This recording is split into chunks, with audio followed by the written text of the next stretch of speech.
could sit here and read live commercials and just make tons of money for the company. I could tell you the same thing over and over again. I can't be tagged as the guy who's a dick. They must be so jealous of me.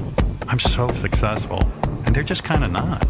You know what I mean? I feel the jealousy. That's why I don't leave my house. Don't you also sort of harbor some resentment, even though it's not logical, but you resent your baby for being in the way of your career? Because we don't want the Japs anymore, man. Because I want respect. Some people say our show was the first reality show. I don't think there's one thing I've ever said on the radio that would have been found indecent or obscene. The secret to my show is honesty, reality. That I will say the truth.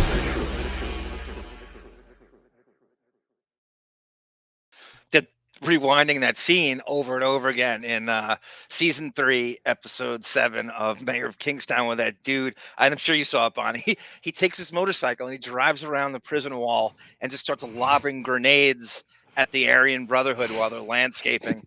And just, what was it, like 6 grenades? That's my fantasy about the Stern compound in Sirius, that you could just, if I worked there, I would just lob grenades over into that or 17 Squabble Lane from my Honda Civic, which I don't have anymore. Gee, Canada wishes I did. But you would just drive around Squabble Lane and just lob grenades over the fucking 18-foot bushes. That is my fantasy. Lob over non-boiled water, freak Howard out. If he threw water balloons of hot water and lemon at me. Has the show started? The show started. Oh, really? Oh, shit. Jesus. God, I'm scrambling. Welcome, Welcome, everyone. I'm here with the great Bon Jovial. I don't know if he has dropped for himself. There's nothing better than Aldana infiltration. And David, the violinist. We got a lot of stuff for him. Do you use this? And an emphatic stroke of Byzantine whimsy. Do you use this? I'm 95. I'm not dead. Do you use this? Well, all the guys from my barbershop quartet are dead, so no. Solomon Grundy, no legend of evil energy. It come from ancient monolith. Wow. So you got 6 now. How about this? Donna Martin graduates. Donna Martin graduates. David, you know what that's from? Yeah, 90210, right? Yes. When the students all staged the protest. I got to rant a little bit about black people right after this. And so she got drunk at the prom, and they forbid her from. Hey, black guy. It kind of. I'll speak of which. It kind of mirrors. Sissy.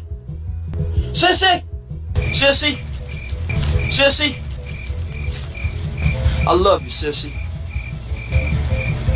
I love you, sissy. Look, sissy, I didn't know you came to the trailer that day. If you can ride that goddamn bull anytime you want. That's for Sarah. That's just throwing Sarah some red meat over there. Urban cowboy. So you know that. So you really are, again, because Steve Rogers have been more spot on talking about you, David. Jesus Christ, you are him. I'm 95. I'm not dead. I'm old enough to know how difficult Deborah Winger was as an actress. Yeah. Sissy, can you pause it? David, everybody wants to know, and we all agree, agree. What's your gaydar on Travolta? Is it official? Are you outing him right here and now? You know, I'll admit he's one of my blind spots. I have not consumed a great deal of either interviews or movies he's been in. I haven't been able to sort of clock him in a movie to be able to tell.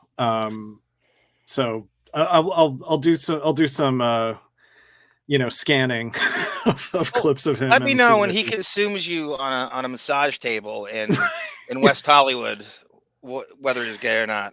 Yeah, let me drop $1 on the ground in front of him and bend over and pick it up and see what he does. So what is this saying? So the famous when Tori Donna Martin gets drunk and they graduate, and I'm thinking, it had me thinking. Melrose Place and 90210 are 19 seasons. They have one black cast member, and that's Vanessa L. Williams in season 1 of Melrose Place, and she gets fired before the season even ends. They're in Los Angeles, one of the high populated black cities in all of the. If that's not overt racism, I don't know what is. And Vanessa Williams said believes she got fired because she was black. Oh man, thanks for black guy. Hook me up with some coke, yeah. So I mean, am I overstepping? Right? We're gonna just skate right past it. This ensemble cast, guys. Yeah. Both shows, 0 black cast members in the opening credits. 0. What year did Melrose Place start? Because did the shows overlap? How about yes? they In fact, they consecutive? did. It was a spinoff. So Kelly was dating Grant Show, who played Jake Hansen. Where'd they get that name from, right? And so that spun off into Melrose Place. Eventually, Melrose Place seemed to get bigger. Heather Locklear saved the show, and they both kind of ran together probably for a good 8 seasons. What are you saying, Matt? I'm saying we're gonna have to find me a new therapist because I happen to be very attracted to this one. I know. You didn't say, "Doctor, you're fired." You stopped it before. Oh, I can't believe you found it. Well then, Dr. Hathaway, you're fired. Matt. Okay, Matt. I love it. The restrained, pointy voice acting is always so funny to me. It's rants like that is why I'm the keynote speaker at the Essence Festival and the NAACP, as a matter of fact. I'm telling you. Oh, my God. Look at this name. Cassandra Bullock. I've seen her in our comments. That is the greatest name. And my favorite plant that we used to, it was one of my first jobs as a kid, is we used to steal we called it scalping. In the middle of the night, Pete Savante and I would go out and steal Cassandra from people's yards and package them in 50s and then sell them. Wait, Pete Savante. Yes. What a name. Thank you for that. He was a real life, like, mischievous Bugs Bunny. Like, he's just, I feel privileged. That's what you are. No, well, he taught me everything I know. I mean, I feel privileged growing up next door to him. I mean, the amount of fun we had is, I feel sorry for anyone who didn't grow up in our neighborhood. I really do. I really do. If I know he's not listening, but Jesus Christ, he probably still is pool hopping in his. He's in jail. Yeah. No, he's not. That's the beauty of him. He would walk right up into the line and never do anything illegal. He somehow knew 0.0 criminal record. Nothing. Wow. I swear to you. Somehow he could have. That's impressive. Yeah. It is impressive. I don't know how he did it. He hops a fence like Keanu Reeves in Point Break and Swayze. I mean, they got nothing on him. So that's the greatest. Cassandra Bullock. Welcome, everyone. Welcome, Frank the Tank, Autobot. Sarah's going crazy. That's a Sarah superfan, by the way. Pell, welcome, sir. Frank the Tank. Crazy Robin. I hope you enjoyed my Everyone's Black Friend. Yes, Crazy Robin. And she's no token either, by the way. We're going to have a show where it's just black panelists, and we're going to talk about what is in it for you to listen to today's Stern Show. It really is Black People Kryptonite, today's Stern Show. Yeah. So hey, black guy.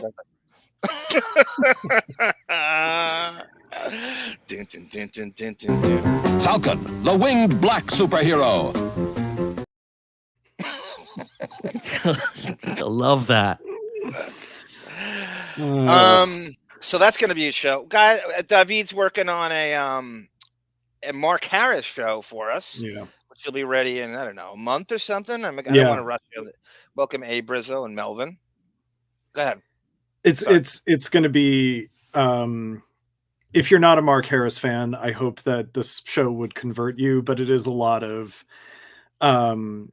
it's a lot of digging into the names and places that he drops in any of the interviews he gives, So I was researching that, Tony Danza sibling who had the restaurant that he was always at and stuff like that. So yeah.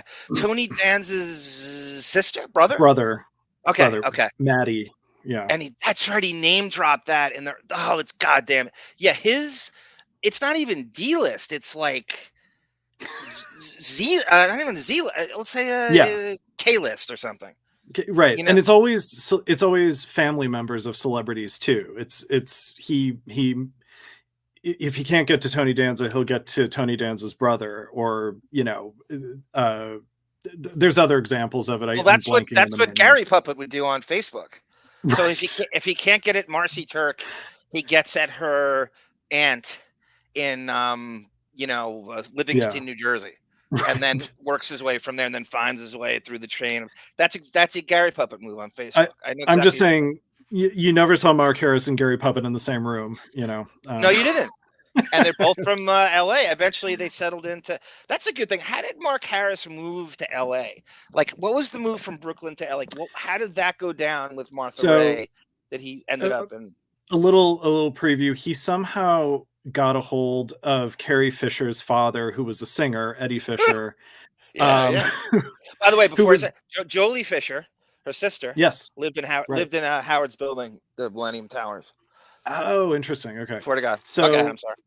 He somehow like Eddie Fisher was on the balls of his ass, as you would say, and was a heroin addict as well. And so Mark somehow mixed two of them. Exactly. So Mark somehow weaseled his way into Eddie Fisher's world and like produced a comeback concert or residency in Vegas for Eddie Fisher in the 80s. And then through that was somehow introduced to Martha Ray. So I'll cover it all in the show, but there is sort of a timeline that I'm piecing together here. Mark Harris, you know how I say, Shuli, I want you to give up, stop. Nobody wants you in comedy, but you have no charisma. Fuck your dreams. I say the opposite about Mark Harris. You could be 65. Don't ever give up on your dreams. It doesn't matter who tells him no. It doesn't matter how old he is. He's not stopping. He's going to make it. He's going to make it, but he's not going to make it in contemporary Hollywood. He's going to make it in 1950s Hollywood in 2004 or whatever. Exactly. Yeah. Jose Villataro, welcome, Mr. Villataro. Mr. D, I said Autobot, I hope. Yeah, we got to have Autobot on soon. He's asking me to come on. A. Smith, thank you, sir, for all you do and all the kind words to everybody in the comments. I'm really humbled and smitten with everyone. We have a really great group here. It's just the opposite of toxicity. Mr. Adelina, Vito Adelina, welcome, sir. Howard's favorite nutrient, raw cash. Couldn't agree more, sir. There's Babs the Rush, welcome. Gungadin, I saw some Chubby Pickle, welcome. A Brizzo, everyone. There's Mr. D. Everyone's saying hello. That's how good everyone says hi to each other, which is a rare thing in these. Yeah. Thank you again. Thank you, Sarah. Gifted 5 wine. Oh, she's gifting everyone 5 wino memberships. Quitter, welcome, sir. JJ Thrash. What were we going to talk about? We talk about, oh God, what was it, David? I wanted to throw it something. It was Bon Jovi who wanted to bring something. Okay, yeah, Bon, talk about your impending Emily Stern segment while I show you this. You are the dream I never knew I had. Well, she has none of Allison's genetics, right? Go ahead, Bon. I'm sorry. No, it's coming. It's just unfortunate that she's slowed down. Yeah, when last show, I think I was saying she's very prolific. She's slowed down.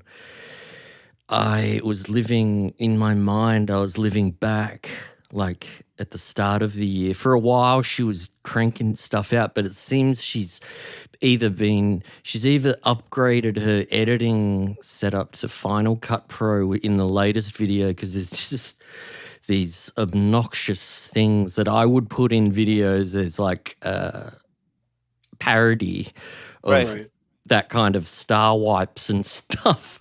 And she's doing it all now, and she's got this superimposing, so she's trying to learn. Maybe she's working at the moment, 8 hours a day, getting the skills up to just give us a barrage of content maybe this year or next year. So her latest video was maybe the gap was her learning how to make it do all this obnoxious stuff. but she's Yeah, but incredible. and she's accrued so much stuff that even if she doesn't have new stuff, it'll suffice for a long time. I mean, I'm not worried about that. oh, I yeah, mean, we can go you'll be fine. back. God, Yep. yeah, We can, yeah, yeah. Oh, I trust. Spiritual, sexual, both spiritual, like hell, the name of God, my breasts, my white shining legs, my vagina, my ass are all godly. My tits inside God, my tits are godly, my tits are God. My tits inside God. so It's it's a a lot of sexy that. profession. It's so disturbing. I got a good footage of Howard talking to Larry King about Emily today. I don't know if we're gonna get to it. Hopefully we do. We probably will. You know, do you know the Sirius, like the test shows that they did before they went on the air? I think Yes. Howard mentions he mentions the Emily being in the Post thing in that somewhere too. I'll see if I can find that, but Okay. I remember that was another mention. So the chat weighs in on Travolta, David. Sunflower Dragon says, and thank you, Sunflower, for all that you do. Travolta is a Mo, which I believe is YouTube for Fruit Yeah. Basket. Next question. Yes. Crazy I Robin believe says, it. Yeah. yes, Travolta is a gay. That is very Crazy Robin. A gay. I can consumes You you people. you people. G Canada says very, very politically correct and classy. Says Travolta is a queer, is queerer than a $3 bill. You ever see $3 bill? No, that's my point. Everyone's weighing in. That it doesn't sound like they're, Travolta took that rug off. At least his head. He looks better, right, with the shaved head. Yeah. Yeah. Right. Yes. I mean, you wouldn't. Tarantino's the reason we even are talking about him right now.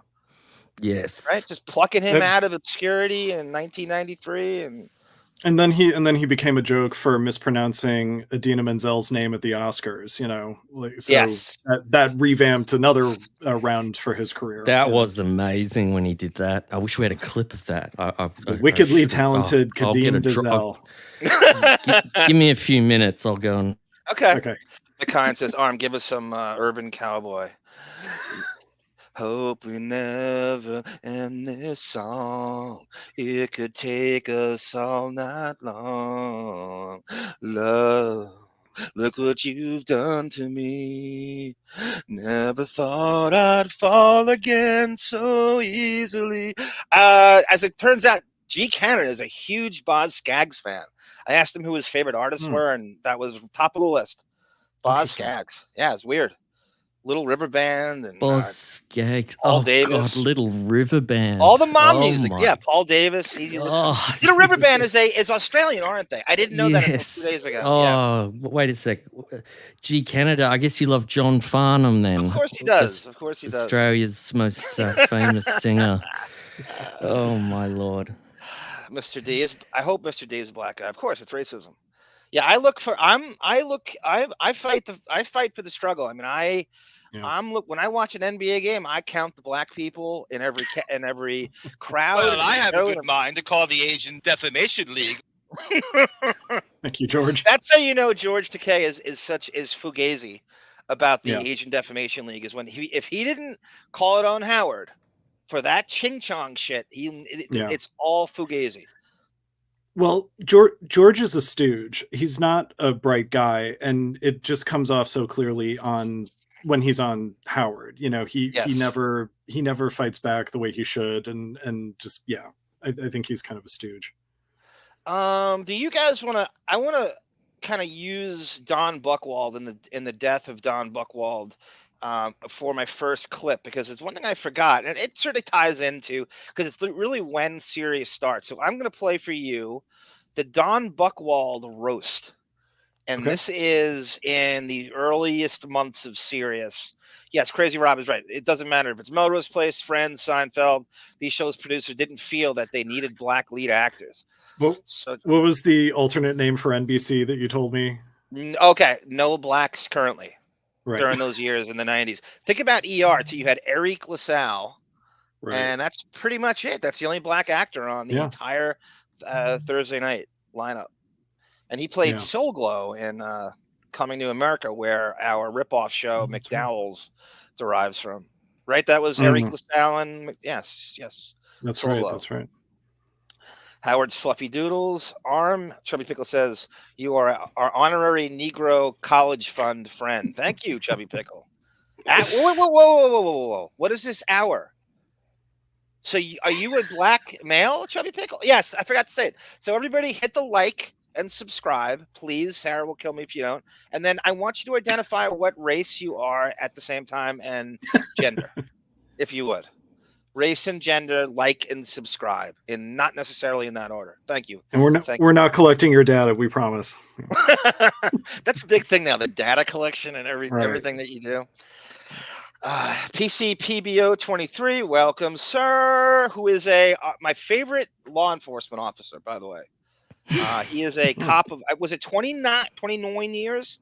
PCPBO, and he was a cop in, if I'm not mistaken, Florida and Louisiana, I want to say. Florida and Louisiana. 29 years. Good dude. Very John, underrated. Yes. You ready for this? Here to perform the Oscar-nominated, gorgeously empowering song, Let It Go, from the Oscar-winning animated movie Frozen, please welcome the wickedly talented one and only Adele Dazeem. Hear how excited he was at the end. Wickedly, he thought he had it all in the can. Right. He was so proud, and he ruined his life. David, you people love Les Miserables, right? Oh yes. Can you hear the people? Yeah. My sister loved it when I was a kid. Singing. I know. My sister loved it. I heard David. I could sing with you, David. She played Cats. She played Les Mis. She played The Phantom all weekend. I will be dissenting homosexual, and I hate Les Mis and Andrew Lloyd Webber shows. I only like Stephen Sondheim shows, and then that's it for musical theater for me. I really want to compliment you again on our Sweeney Todd watch along. You are the Stephen Sondheim super fan. Yes, you really are. It is no joke. You know everything about it. I couldn't believe it. I think I went away for a full 10 minutes at some point, I think I had to snap a log, like in a desperate situation, and you were still talking about Sondheim, and I came back. Oh yeah, wow. No, and remember we had to we went 40 minutes without realizing we weren't recording, and we reenacted it again. That was crazy. Yeah, so I had to go through my lecture again. 45 minutes, Bond, lost. I never hit record. That's brutal. I'm giving StreamYard lessons, by the way. Yeah, that's the thing with StreamYard is you don't hit. You know how I do that thing with if you don't hit right, yes, and you're going to be talking the whole time.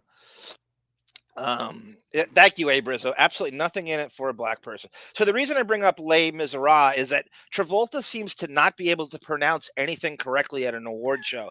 There's that clip of when he went Les Miserables. Right. You remember that? That was like a famous gaffe on the Yeah. Howard apologized for doing the blackface stuff. I got some more. I found there was a thank you, Boff, by the way, in getting prepared for this show. I found a very scrubbed wrap-up show from May of 2006. And the entire show, it's only 28 minutes. The wrap-up show. Artie they bring Gilbert on, and all they do is talk about how it's safe haven to use the N-word on the Stern Show, and how they love the N-word, and this is where you use it, and we love the N-word, and him and Gilbert just it's so egregious. Is it funny? No, it's not. It's very forced. They're better than that. Yeah, they're better than that, especially Artie. And they have scrubbed that mightily from, Howard loves the N-word. This is like when he tries to deny it with, I have this right here. I mean, my own cue, I should play this. She couldn't have been more spot on when we saw this, the viewstress. We're shocked, John. You use the N-word a lot. That's one of my favorite grillings of Howard. So great.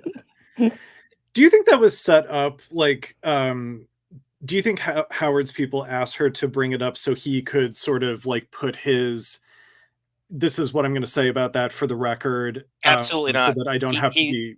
Okay. No, because he hominid his way through it, and Whoopi jumped in, and she was trying to do damage control for him, Right. and whatchamacallit, Sunny Hostin's kind of a loose cannon on that show.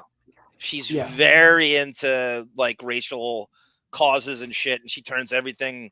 Sometimes it's very valid, and sometimes she might go over the top, but no way. She doesn't know Howard. She's friends with Wendy Williams. Okay. Used to be like a consultant. I'm sorry, I don't know. I didn't listen to Wendy Williams' show, but apparently she did like a segment every week. She was her legal expert. Okay, that's right. Okay. And she worked for CNN and welcome, I know little Depphead. Welcome, little Depphead. Good to see you. That is a pure Depp fan now. That's a great compliment that you sit in on this. I'll try to bring up Depp as often as I can and crowbar him into situations. Thank you, little Depphead. We love you. Got to do the Deppening though. You got to. I keep asking you to do it. Go ahead. I'm sorry. I'm sorry, David. You were saying. No. You're fine. Oh gosh, I lost. I was gonna say I didn't know when the Wendy Williams rant happened, but I guess they were happening sort of at the same time because Wendy, said those things about Howard on her show that caused him to rant while he was promoting Comes Again. So I assume they were kind of happening around the same time. Yes. Yeah, it is. It's definitely lines up with it. Yeah. Okay. So what I did was in this time, right around this, there was a Don Buchwald roast that was done for charity, and they're kind of all involved. And this happens exactly when Howard gets his bonus. And let me find it here. Oh, come on. I thought I took care of that. I always try to have it like set up as soon as I come on. Right. I'm like, my folder goes right to where I'm supposed to go. Desktop. I'm expecting pure excellence from you. Bon, when did I say that? What is that? When did I say that? Who knows? You said it June 15th, 2016. No, I do not know, John. I don't understand the context that where would I have done that? I bet you. Come on. I bet. It was. I would love you to. My hypothesis for the context of that sound drop is you were probably talking about Howard expecting excellence from his staff without him having to lift a finger. You're probably right. You're probably right. Sure. You're usually right. They're just pouring beer into Richard's ass on 101. We got it. I think. Do you think we can get a whole show out of the streaking? Oh yeah. Yeah, easily. If Sarah covers up his Tootsie Roll with some, or you could do it, Bon. You're a very adept filmmaker. You just got to cover up his schwanz with his Kansas City Chief between his legs. Yeah, the logo. Yes, with a Chiefs logo. That's brilliant, David. Brilliant. And we can play the whole thing of the streaking and the whole series. I think that's a great show. You want to do it next time? Oh, that'd be fun. There's a million ideas. What, Bon? If you'd like, yeah, sure. It's up to you guys. I mean, we could kangaroo court this. I mean, if you want to do it now, I think that'd be like, I don't like to forget. Like, I'm going to forget it if I don't jump on it. It's also, I think it would be fun to have like a checkered thing to the show where it's like we do autopsies like this, but also have some fun clips to dissect too that are more. And it fits in right with this era we're talking about right now. Right. Let's do it. Let's do it. Cool. Let's do it. Well, Steve Harvey Oswald, one of my favorite names. God, do I love it. That's a great like Saturday Night Live character. You know how Artie did that Rush Limbaugh where it was Rush Limbaugh singing Rush songs, like that kind of thing. Like you put Steve Harvey like in the JFK assassination or something like that. That's a really funny name. Frank the Tank. Thank you, Frank the Tank. Okay, so this is the Don Buchwald roast in the earliest months of Sirius, and this is them and Howard's agonizing over saying 5 words. The guy who got you this complete marble heist, and he can't. He's agonizing for days and days because he's got to say 3 minutes. It just doesn't make sense, and it's just the whole thing. Here we go. I was miserable. So my agent, Don Buchwald, Robin's agent, Fred's agent, had a birthday party at the Friars Club. which I was also contacted that there was going to be a roast, and I was expected to get up for 3 minutes and talk. And I was So what happened? Yeah, first of all, I got to tell you, it just, I want to use the F word, it screwed up my whole weekend. Yeah, it's a terrible thing to have happen to you. You're invited to a party and then you have to do something. Yeah, and then you're the entertainment. Yeah. And it was like awful. And I don't roast. I'm not a stand-up comedian. What I do is broadcast, and whatever this is what I'm good at, and everything else I suck at. And I don't. That is a horrible. You're paid $100 million a year. That's just this admission that you have no talent or you're free. What is he? He's done how many talk shows in his life, which are essentially a roast? And he said he's ripping off Don Rickles' swagger and stuff and approach to doing talk shows, which is essentially roasting. Why can't you do this with an audience that's there to kiss your ass, that everyone knows you? Yes. Do you think it's vanity? Do you think he's afraid of being stripped from vanity and not having writers with him or any kind of prep where it's not pre-taped, it's actually live? But this isn't going to anyone. It's not televised. You talk about, there are firemen who can do roasts. There are Bob Levy firemen who can do it. What is, and like I said, there's no, up to like remember Colin Quinn had that line about, was it Bob Levy? He goes, Bob Levy looks like a Shoreham Wading River volunteer fireman. There's no risk whatsoever. The entire crowd and dais is there to kiss his ass. His agent, Don Buchwald, and he knows the most about him. Yeah. Like, I wonder if Howard is afraid of offending Don after the coup that Don pulled off for Howard. And I mean, I don't know. I wonder if he has some weird sensitivity with going after Don, even in a mocking roast way. He says a little of that in this. That's a good theory. Go ahead. Oh, so, can I also just say that? Yeah, how much is he Howard being paid at this point? $100 million a year, not including the $225 million bonus he just got. And as we will find out a year from now, $83 million bonus that he will not talk about, but he talks about everything else in it. In January 9th of 2007.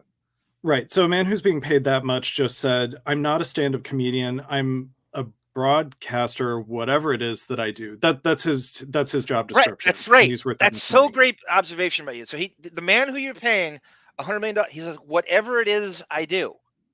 Yeah. Now we tried to label the show in a genre. He calls it a comedy show, but he's not willing to call himself a comedic broadcaster at a roast for his own fucking agent in a place where everyone there is a lapdog to you. That's exactly right. It's like a sitcom audience where the audience is complicit in the whole affair. Like they're gonna laugh at you no matter what you say. You know. That's a great compare. It's like a Big Bang Theory sitcom audience that is forced to laugh at gunpoint every 7 seconds, and if they're not, they're kicked out. I think an audience in a sitcom is worse than a laugh track because it's this insincere. They're telling them to laugh. Just put the laugh track in; it would be more genuine. Just put the dead people in laughing at it. It's so much more dignified. That's a great point. Welcome, Ben4810. Ho, ho, ho, John Ladd. Greetings from Wise Ass Land. Yes. One of the Ben's wives told him in one of the comments, he's one of I've been on the internet, not as long. I mean, some people longer. The first time I was firmly on the internet on a daily basis was when I worked for CBS TV for 4 months in the late 90s. And I had a computer at my desk and it was like magic. It was, the first day that you have full internet access, this is crazy. I have a full, and your day feels like 10 minutes because you have a computer at your desk. Right. And he is to this. Yeah. That was when I found Sternfan Network. And he is to this day one of the funniest people on the internet. Just like the quippy, the quippiest. Yeah. Great, just a pure fucking great, doesn't offend anyone, and always hit all the Benjamins, by the way. Yes. Okay, so here we go. don't want to get up and tell jokes, and I'm broadcasting. So we were off on Friday. So starting like Thursday, I took out a little like leather like journal book. Yeah. And I started to write down like what I thought were funny things. It's not charming that he agonizes over this stupid shit. No. It's not. You don't look like a workaholic or you're tortured. You just look like a uncomedic, unskilled, untalented moron. Also, I think the only reason he's even brought this horrible thing up is so he can mention he has a leather journal. That's the humble brag, right? Look at me. That's the humble brag. Good. I have a leather journal. Look how Henry David Thoreau I am, just sitting by a tree stump. Yes, I'm so deep with my leather journal. My Franklin Covey organizer. Bon Jovial and I were talking about David Allen one night in text, and I had this clip of I don't have it here, it's for another show, but Maria Menounos gets to visit Howard in the Hamptons. This is like early. He's outgrown the Menounos now, so they're not invited anymore. And her husband Kevin come to visit. So they come to 17 Squabble Lane, and David Allen answers the door. Oh, she told this story not to him. She told it on her own radio show. So Howard's this is separate from Howard. So they come to visit Howard, and instead of like Howard or Beth or one of the 80 servants there, David Allen from Getting Things Done answers the door. And so if that's not a cult, I don't know what is. John, they were there John to get sent it. Yeah. John sent it in a voice message, and John was in his investigator mode, and he's like, and I'm listening to it, and John's like, and David Allen answered the door. When I played it, I couldn't stop laughing, and I had to reply to John immediately. I was just going, "Oh my God, the image you gave me of that happening is so funny to me." That this huge mansion, and then some weird guy comes, opens the door when you're expecting Howard, and he's like, "Hello, I'm David Allen." And something he was specifically there to recruit them. And he's there, and he answers. He opens the door of. I mean, you've got Consuela there to open the door, but it's David. Thank you for it, John. I laughed so much. I can't wait for you to hear the clip. Yeah, I just picture him answering the door in like a Hare Krishna outfit, like total cult leader. No, this is how he answered the door, right? Just like that. Guess who? Oh, that was perfect. Howdy. Also, Bon, at least you get voice memos from John using his own voice. I only get Mark Harris. My goodness. Give us a bit now, John. Come on, give us a bit of Mark. Greetings to you, Tamara. Welcome to Pell. Welcome. Hello. Kylo, Sierra Alpha. Frank the Tank. Dear Frank the Tank, you're disgraceful. Can't you see? Bon, you can save those, by the way. You can forward them to your own email address, the Voxer messages. And then you can, and if you want to use a drop or something, you can actually forward it to your own email, and it comes out, and you can play it in your email box. That's how that works. Beautiful. I'll send you mine, Bon, as well. I'm keen for everything. Yeah. Triple. Here we go. All right. About Don? Like anecdotes or just like jokes, like how you do. But hey, Brizzo, speaking of John Gotti and Howard, did you know that he lived next door to the in the same block in Old Westbury when he was with Allison as the Gottis, Victoria Gotti. So they're like 3 houses away, and Howard did not want anyone to know that. So he had Victoria Gotti on the show once, and Howard was this, I don't even know how to put it. Like he's trying to act like a pussy because she's mobbed up and he doesn't want to say anything, and she's cool as hell and she doesn't care, and she's trying to promote a book, and he was so, it might be the worst interview he's ever conducted, and it wasn't Victoria Gotti's fault. He was scared shitless. I remember that. And she's just like going, "Hey, Howard, I remember you and Allison. We lived, a few houses away from each other in the same block." And he's like, "Hey, okay, thanks, Victoria, thanks." Yeah, and it was horrible. It was so weird. her and Bethany Frankel outing the old Westbury days. Yes, I love that Bethany clip. So what he's talking about is Howard and Allison bought Bethany Frankel's rich horse. He's like a horse trainer or something, or like an equestrian thing or something. And he lived in Old Westbury, and they bought the Stearns bought their house, and Bethany was like 15. So she said in the thing, and Howard was like, Howard wouldn't come to Howard was sitting in the car, and Allison was talking, and he wouldn't come out of the car. It was so bizarre. Didn't he call Bethany hot too? And she was like 15. Yeah, she's like 14 or 15. He's just always creepy. He can't help himself. But I don't. Roast type jokes. Right. And then Fred wrote some stuff for me and some ideas, and Richard sent me some ideas. And he's like trembling. Listen to his voice. He's like terrified. Yeah. Fred wrote me some jokes, and Richard. I don't know. And then I'm writing this in this book, and then it felt like homework. And I was like, I don't know why they're asking me to do this. I don't. Is he lazy or scared or untalented? He's just a miserable prick. Yeah. Miserable prick. So if Fred and Richard are the comedy on this show, like, why is it called the Howard Stern Show? Why are we listening to you? Right. He thinks he's a comedian. That's the problem. Yeah. Right. I mean, if anything, it's like bring it to the air where if Howard was actually smart, like he would bring it to the air where it's like, hey, let's workshop some roast jokes on the air because I'm too lazy to do it on my own time. So I'm going to have Sirius pay me to, and he usually does that. He usually stuff he doesn't want to do or stuff that he's paid for that he doesn't think he has to pay for, he'll talk about on the air to reimburse himself. Yes. So I'm surprised he didn't do that here.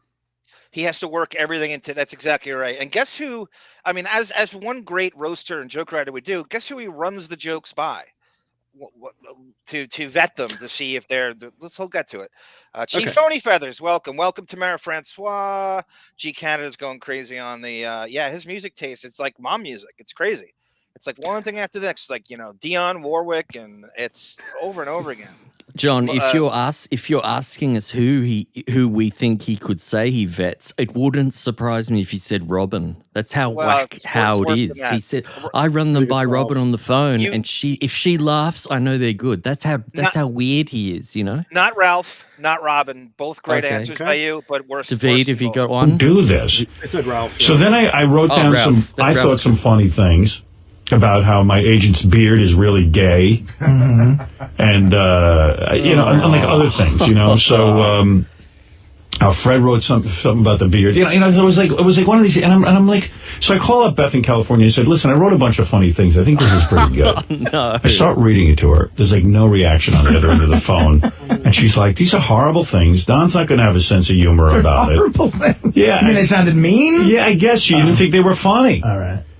But I think they were funny, but you got to do it, like Robin said, in front of a crowd. You can't just rehearse it. Well, women don't like mean things. Yeah. So you want to know why the show isn't funny? Is it Benji writing for Howard? Of course it is. Yes, that's one of the big reasons. Yeah. Number two, he's running his material by Beth. This is a roast. And the reason she wasn't laughing is probably because she had the phone upside down. She's putting the receiver in her ear. And just straight up didn't get it. The guy has. Go ahead. Sorry, she's also probably in California getting beer poured on her at a sushi restaurant, so she's a little too busy to run over Howard's roast jokes. That's exactly when that was. So who does Howard have access to in the roast community? I don't know, Nick DiPaolo, Greg Giraldo, Colin Quinn, some of the best to ever do it. They all he's gonna do is call up and go, "Hey guys, punch us up." He's got access to everything. He runs it by Beth. That's why this show is him specifically is wretchedly unfunny. He might as well have run the jokes by Bianca. You know what I mean? Yes, you're gonna get the same fucking reaction. Yes. Call your father. He's an old schnickster, vaudevillian, obsessed guy. Totally. Run it by your dad. Stern is a very funny That's guy. what this is, right? It's old fucking vaudeville shit. Well, there was a woman well, anyway. But even I was at home and Artie wrote me some material and Sal wrote me some material. And when they would do the lines, to me, it was funny. When I'm looking in a mirror reading them myself, it was horrible. Did they not work, Rob? They did. You do it? She was real they funny. did. They worked. Oh, yeah, good. It was great. No, she was great. It was, you wrote. So Robin is totally fearless. She goes up there and does it. Robin was at the Joan Rivers roast. You ever see that Comedy Central? She's good. She was fun. And I give her credit for having the balls to just do it. Absolutely. And Robin doesn't give a shit. And like we said last week, that's why Robin would have been superior on America's Got Talent, because she would have been that loose cannon, not so Marcy Turkified as Howard was, And they would have saved $15 million in addition to that. Right. Instead of hiring a cigar store Indian. That's right. Andrew Jenkins, welcome, sir. Wasn't that an old Atlanta Falcons wide receiver?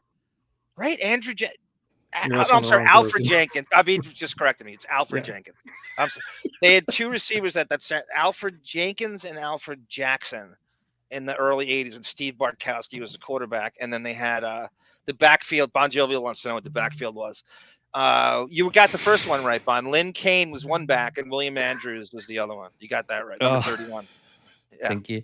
Really funny stuff. Oh, good. I'm glad. And Fred written down some funny stuff for me, and I had written some funny stuff, but like I didn't realize, like, when you do it on the phone for your girlfriend, it's just not going to fly. Right.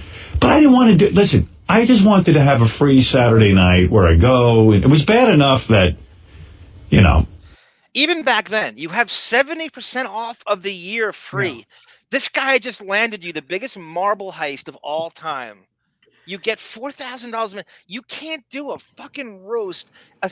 It's 3 minutes with lapdogs lining up through the Friars Club. What? He's scared. God damn it, he's just worse. A scared little guy. Yeah. Yep. Just a weasel. But this is great. The whole weekend was time on the air too. This is just let's kill 20 minutes with my. That's a great point, Bon. Right. So now he's using that story to kill time on his own. I mean, this clip is, I don't know. He's making, I'm going to do the math here. He's making $400,000 to tell the story. Right. Well, and God.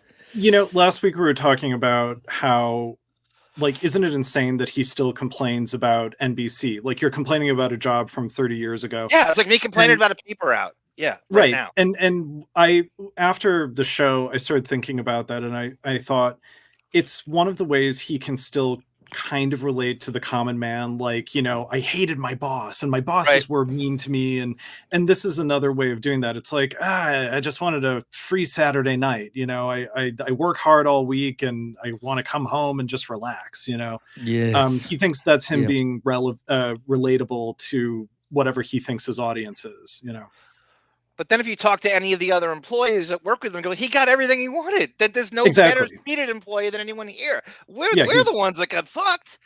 He's lying by omission. Yeah. Yeah. He was obsessing on this thing, that I had to get up, and I didn't know who else was getting up, and.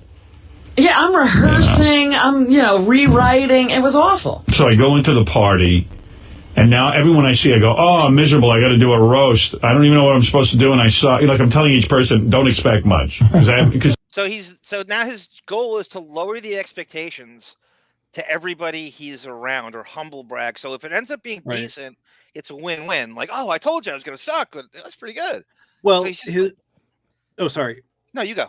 His other move is when he has nothing to say, he just backs into the I'm such a misery, shtick. Like that's fake his fake humility, fake self-deprecation. Right. Because it's a way to not accidentally step in it and insult someone via a roast, and yet still be what he considers to be entertaining. Just this like miserable, pile of self-pity. And then everybody subscribing to Sirius is going, I just bought stilettos and Stargates and a Radio Raheem boombox, and you can't do a roast for your own agent, which you have the most shit on, for 3 minutes? Wouldn't you be thinking that if you're like new to the show? You're like, what? What am I subscribing to? You basically bought like a new set of kitchen tools for to listen to this Fakakta show, and Fakakta, look at you. The first thing you hear Howard say is like, whatever it is that I do, I don't really know. Yeah. So PCPBO is back. Look at this. White male. For 28 years, I was a cop in Orlando, Jacksonville, Dallas, Wow. Panama City. That is a lot of Waffle Houses, my friend. A That lot is of the Southeast. I love that. I love that. Oh my God, that's a great run. Panama City Beach. That's where George Young, Blow, Pablo Escobar's and Depp played and fled to when he was on the lam. Right. That's where everybody goes. Panama City. I think he said it's the worst city in Florida. Do you know what I decided at the last minute? I'm not going to prepare. I don't care. I'm going to be the idiot who gets up there unprepared. Meanwhile, he was brilliant. I was not. You were too. Look at him fishing for compliments. Of course. And then look at all the talk shows he's done over the years. Right. How is this more stressful? How? I don't know if, like, with the talk shows, Howard has pull with the editors or like lets the host know I want I want final cut on the interview or something. But even so, though, this is so nothing. And there's no censors here. You can say whatever you want. It's not even televised on Comedy Central. It's closed circuit, as they should say in the WWF. Right. So this roast was not recorded in any way, shape, or form, right? No. Okay. Jesus. I remember. That's you remember weird. there was a Trump roast in 2004 at the Friars Club, and it sounded like a blast. And Artie did it, and so Artie got into this tiff with Trump because he made a joke about the Borgata. Yeah. Some joke about how the Trump casinos are closed down and irrelevant, and the Borgata is the shit now. And Trump just went crazy on him in the studio. He couldn't take that little ribbing at all. And you Artie shouldn't treat people that way. And Artie thought it was this innocuous sort of throwaway line, and it just because it's the hyper type A sense of competition that Trump is. Right. You know, and Artie just saying that word Borgata just brought it out of him. And that roast sounded like a blast. And and later on, actually, they released footage of it. They did record it, but they didn't, but it wasn't like on. And then years later, Trump got roasted on Comedy Central. But that was when I was like, that I wanted to hear these Friars Club roasts. You just hear about it. It's like, just televise them. Just record it. And like the trials you talk about with all the trials, just record it and release it later. Or like, what was the point? I mean, again, this is part of the Marble Heist where it's like, is there not a Howard TV division? Like, isn't that part of the reason that you were so excited to come to Sirius is now that there's, Howard on Demand? And what content are you going to fill it with if not all this ancillary stuff that's happening outside of the radio show? Well, that's a brilliant point. Like, why doesn't Howard TV just roll in there and record it and put it on your damn channel? Right? This guy's Buchwald's making money off Howard TV. Why not do a Buchwald roast on the show itself? Right? Because you don't do that right when it stopped. So Howard, Robin, and Fred are the only ones Don represents. Right. The others are in the Buchwald sort of tree, but he doesn't personally represent Gary. Right. So the only ones that didn't get roasted, and this is why we're doing them on this show, is Howard, Robin, and Fred. And so Don could have been done on, and none of the Buchwald Troika was ever roasted on the show. Yeah, that's right. I was? You were. I was horrible. No. Please. You were the only one who thought that then. Oh my God! Seriously, I got up first of all. How many people you were didn't there? hear people laughing? No. People were genuinely enjoying everything you said. Yes. Well, I got up and I said, first of all, I'm miserable. I don't know if you read the paper. I paid $80 million for a house this summer, and I can't get to it because of this party. That's funny. Yeah. Melvin, I have never screamed at you. I never would scream at you. And if I did, I humbly apologize. It's just some bipolar, borderline personality just sort of fit. I would never yell at you. You're one of my cherished friends in my life. And at my table is a very, very happy Dan Flores who rents a house in the Hamptons or has a house in the Hamptons. He keeps screaming he wants to be in the Hamptons. Hey, guys, you know who Dan Flores is? That's a name that comes up every now and again, and a lot of people don't know who he is. That's a publicist? Yes. Okay. That was Howard's publicist for years and years and years, who I don't believe he uses anymore. He uses a woman now, I believe, through Marcy Turk, named Leslie Dart, and she's Okay. Woody Allen's publicist as well. Oh, good. So this guy Dan Klores would come. Apparently, Dan, if you look him up, guys, I don't know, Melvin, you want to look up Dan Klores for me now? He's apparently like a power broker in the film industry now. Okay. Like it doesn't make sense to transition from that, but I saw his name somewhere recently. I'm like, my God, that's the same guy. And he was talking about producing a movie. I don't want to harp on it, but can I just say that's exactly how anyone gets an artistic job in Hollywood. Is they work in some like paper pusher admin job, and then one of the money people notices them, and they kind of worm their way into like they circumvent the whole, needing to have talent thing, and then just drop into, some sort of position where they're making artistic decisions. I'm not bitter. I promise. Yeah. In the back of their mind, they harbored this. You should be bitter because you're as talented as anybody in the whole damn in the entire industry, as a matter of fact. Oh, thank you. And you deserve, and you're a mensch, and you're the nicest guy in the world, and you deserve the best things Hollywood has to offer. Oh, thank you. Oh, that's really nice. I turned into Howard. Like I'm not talented, John. Please compliment me. If I'm telling you, men. if I was Pete Buttigieg, I would turn you into my own public transportation, I might say. You've been saving that one. Didn't Don tell Ralph to change this? Yeah, the Buchwald Ralph relationship is a very interesting one, Quitter. Listen, yeah, Chief Phony Feathers. How knowing how dumb Howard is really. Do you guys think it was more about him not being inept? I think it's about vanity too, Phony Feathers. It's all those things, and it's like he's lazy. Phony Feathers. He thinks he's working. I know it's so phony Feathers. Where's my pouch? Here we go.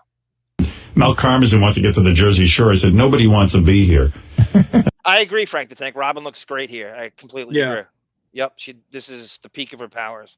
I thought Mel had the line of the night when he said, Don, 2 things next time you have a party. Do it on the weekdays and no gifts. Right. Yeah, he was great, too. Right. He's great off the cusp because he talked about Don's suits and everything. He was really fun. I said... There's Jay Thomas, by the way, is the MC for this. Okay. Jay Thomas gets peanuts at Sirius. And you'll find out this weird connection. I knew Buchwald represented Thomas, but I didn't know he represented him back when. And this is an interesting story. First thing I remember meeting Don, I walked into his office and I thought, wow, I'm going to have an agent. I was very unsophisticated. I walked in and I took a look at him and I said, I can't believe that incredibly gay beard. I go, he spends more time on that beard.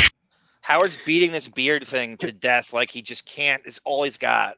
Also, I love how, do you notice Howard is, in that last sentence, he's, really sub-vocalizing as if it's just, he's tossing off how funny he doesn't want to oversell it because he knows it's not funny, but he can trick the audience into thinking that it is funny as if he's just recounting it in a sub-vocalized way, He got Artie to yap along with it. And give him a pity laugh.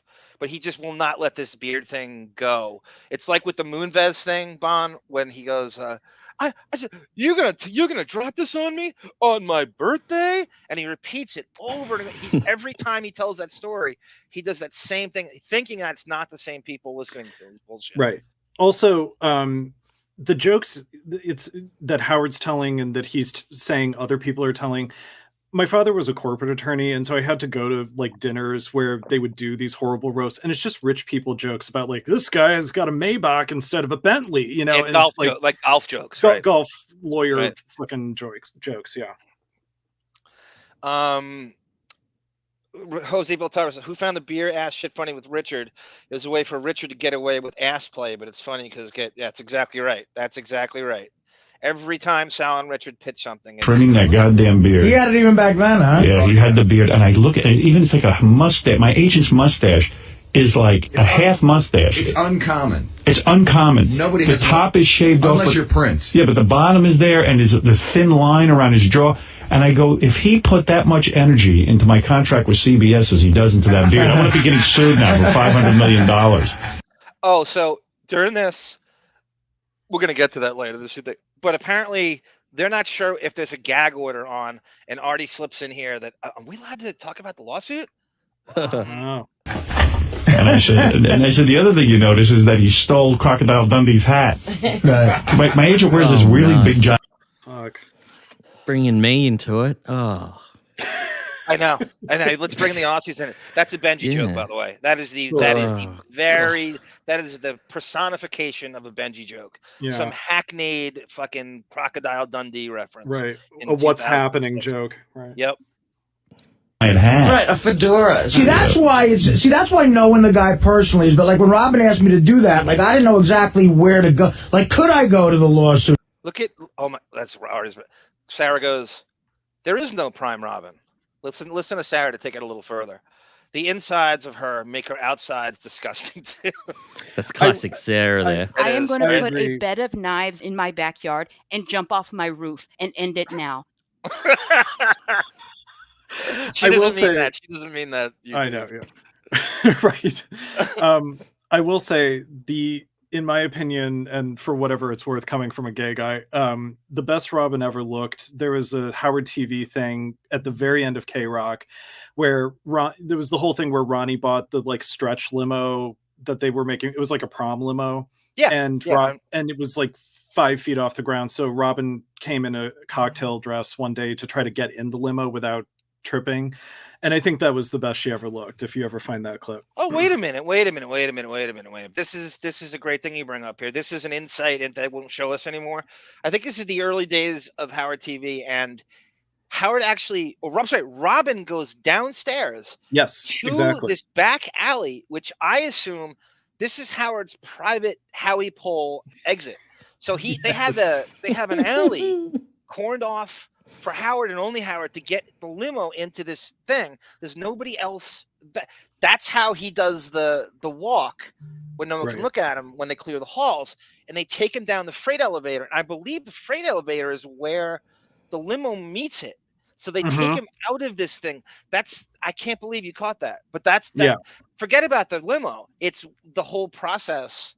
Not forget about the limo. You never get to see that either. But that's the last time they'll show you that angle, because they show you this back angle escape entrance that they use at Sirius. Totally.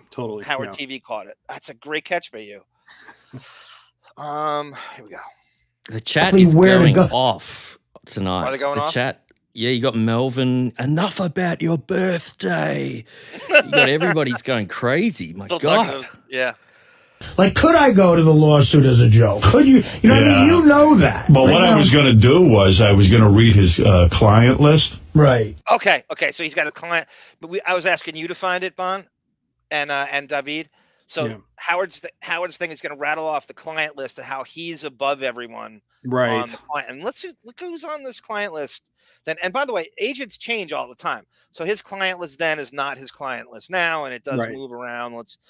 This is who Howard knows is in his client list. Right. You know, which I think would have just been funny. I would say, one of the great things about knowing Don, you feel secure because you're in with such influential people, his other clients. Yeah, Chief Phony Feathers says Howard had this fake, the fake plans when they moved to Sirius about things that'll never happen. He wanted all his enemies to roast him when he was going to move to Sirius. That's right. And of course, it never came to. Not only did he not do that, he didn't even have his friends do it. He was afraid to even do that. But we're going to do it here. Right. And while I have a chance, everybody, we're taking submissions now. You just record yourself on your iPhone or your Android. You can send it to your email box if you want. If you don't know how to save it, I'll do like a how-to, maybe how to show you how to do it. It's not difficult. And if you don't want to perform it, write me your material and I'll perform it for you, and you'll still win. I think after the World's Meanest Listener contest, Howard was like, I'm never hearing from the public or my enemies again about their opinions on me. Like Dionne Warwick. And I go, oh, wow, Dionne Warwick. During the infomercial years, prime time to get a hold of Dionne Warwick's career. But I didn't do that because I didn't know who. Dionne Warwick, by the way, who's an absolute legend and a great singer, was better than any guest he was able to pull at Sirius in those early years. When your guest list in a week is Greg Fitzsimmons, Bob Levy, Brooke Hogan, and the Bloodhound Gang, I would have killed for Dionne Warwick back then. Yeah. How dare you? Rachel Hunter or whatever her name was. Yeah. Yeah. She's an absolute icon. This woman was nowhere when she did our show. Bon, nice Pelican brief. Was going to be sitting there, and I didn't want to deal with it. And I said, Thank you, John. What is it? John von Schitz's pants. John von Schitz's pants. I guess it's stuttering John. That's dabbler nomenclature, I imagine. I'm just a caveman, and your dabbler ways frighten and confuse me. wow, look at this roster. Hulk Hogan. Wow. Way to get him after his wrestling career is over. Now he's selling barbecue. Well, someone had told me that he represented Goomba Johnny, so I wrote Robin a Goomba Johnny. Yeah, right. Yeah, I didn't use that either, and I forgot. Who do you think's bigger internationally? And I'm no Hulk Hogan fan. He sucks in a lot of ways. He's not even a good wrestler. Like, I have more moves on my front lawn at 13 years old than Hogan did in his prime title days. Way more moves. Way more moves. Let's see him do a sunset flip on Dennis Baldante. Let's see it. He can't. So, who do you think is bigger internationally, Hulk Hogan or Howard? Hulk Hogan. Absolutely. Hulk Hogan. Not even close. You have no idea how huge he was here in the 80s. Everyone at school had all the little toys and they were playing with them. And you didn't know Howard here ever. So Hulk's, God, gigantic. Yeah, and also, like, Hulk Hogan is, like, you can tell how famous he is because he's a punchline. You know, it's like, you know, that guy was the size of Hulk Hogan, and you immediately know what it is. Howard doesn't have that distinction. That's right. That's a creative bankrupt person's punchline for a big. The only wrestler they know is Hogan and The Rock. Yes. He represented Dee Snider after. Twisted Sister. So I was going to go into a long rap about that, and I just said, what am I? Poor Dee Snider, right? What a good guy. Met him in the Costco parking lot. Couldn't have been nicer. I helped him load his car with his wife, and that's nice. What a nice guy. I saw him another time when I was on a way to do a double header. I was up at 8 a.m. like an animal, driving to this baseball doubleheader to umpire it. And Dee Snider pulled up next to me with this rider of they were doing like a charity bike ride, motorcycle ride on Nichols Road. And I beeped at him and I gave him like a fake punch and I like almost swerved off the road. Oh, jeez. He waved at me. Everybody's going on and on and on. And so I just said, I said, Don, it's amazing. You got me unbelievable work. The whole time I was working on radio, I basically lived in my basement, lived and ate and breathed radio. And you were up in Massachusetts building a house. And then you got me my Autobot, when you come on our show, tell us all about the Killers of Comedy experience. When you saw it. Oh, my God. I would love to hear about that. Because I'm sure it's something that, they maybe no one knew and they didn't talk about it. I'd love to hear about it.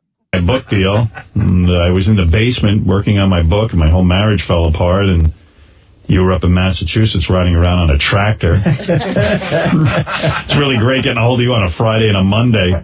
But because he's got a house up there, and he's always there. Yeah, it's a long way away. Yeah. When you really think of what an agent or a manager does, it starts to aggravate you. It really does. And then I just went into a personal anecdote about what a great guy. It really does. You couldn't be more coddled. You couldn't have been treated better. He gets to you like nobody else does. You don't know what it's like to have a bad agent. What are you talking about, Howard? When have you had what bad experience? Zero. Yeah. You've been nothing but charmed with your agent. Oh, and his speech just there at the end, he's saying that he's going to roast him, but then he's going into how a great guy he is. He's like a free. I know. You say that in the last 10 seconds at a roast. Right. You don't. He made it 90% of his speech. Yeah. He claims to be obsessed with roast too. He's just constantly talking about him, and even all back in he did the roast in. Remember they had a Howard roast in the Channel 9 show. So yeah. He's well aware of the protocol and the concept, and it's just he's just horrible in every way as an entertainer. Yeah, and it's funny, that Channel 9 roast, like he had like Pat Cooper and Henny Youngman and all these people. I mean, and Jackie and everybody too, but like he would not shut up during their sets because he's nervous about them actually getting one over on him. So, you know, if Pat Cooper was being brilliant and making fun of Howard, Howard would just make fun of his dye job or something. You know, Yes. he just wouldn't shut up because he doesn't want to lose control and look like a schmuck, you know. He's trying to control the roast narrative, which is the opposite of what you're supposed to do. Exactly. You're supposed to have a shut good- up and take it. If you're a good sport. Oh, man. But the guy who was really great was Jay Thomas. He hosted the whole thing. He was magnificent. Jay was about as funny as a guy can be. He's a roaster. You could tell he's great at that stuff. And Mel got up and said, "Gee, Jay, if your radio show had been as funny as this, you might have still had a job." It was a funny night, but the idea of having to get up and say something. You catch that? Jay Thomas was who Howard replaced at K-Rock in 1986 when he came from NBC. So Don Buchwald is representing Howard, and he replaces his own guy with Howard at K-Rock. And Jay Thomas is who he's also representing. Isn't that crazy? What a weird... And then Jay Thomas is supposed to be super funny and super engaging and talented, but Howard's the one getting $100 million a year. So this radio business isn't about humor or talent. It's about what? Your agent could just land you this deal. It's about smoke and mirrors and gimmicks. It's not about funny. Right. Yeah. And it's about Artie. It's about Artie, by the way, moving you to fans, moving you to Sirius. That's who it's about. Yeah, I do think that, you know, obviously all of us are ex-fans, and so there was value to the show for a long time because of other people, admittedly. But I think Howard and Don and probably Mel Karmazin rode the wave of the talent of Jackie, Billy West, and Artie. And then, you know, as I said last week, when you couple the fact that they are genuinely funny and with sort of Howard just being petulant, that it is kind of compelling to see an adult man be so childish, you know, whether you, and it gets so mixed in with the good comedy writing of Jackie and Billy West, you kind of can't separate what it is. You fall under the spell of the show, and you assume that because Howard's name is on it, that Howard is the one that you like. And you have to be deprogrammed to realize, no, it's the funny people that I like, not Howard, you know. And like Pellel says here, they're like the IRS. They just take all the money because Erwin R. Shyster, indeed. That's well said. He's the IRS collector of comedy. That's great. They're not done in the chat either. Sorry, John. They're not done with Hulk Hogan. They've been going on about Hulk in the chat. I'll get down They're still going on Hulk, man. I think they want a whole show about Hulk. Word. Does Hulk Hogan constitute a show in this? No. I don't know. Please, no. Sleeping with Bubba's wife. I mean, I'll try to work so. him in occasionally. I know the Bubba thing is the only. Yeah. Well, I mean, you know, remember when Brooke Hogan was on? Like that. Yes. That was the guest, and so bizarre. She talked to talked to Eric the Midget, right? Yes, that's right. Something petrifies me, and people are shocked by that because I talk on the radio for a living, but I'm much more comfortable on the radio.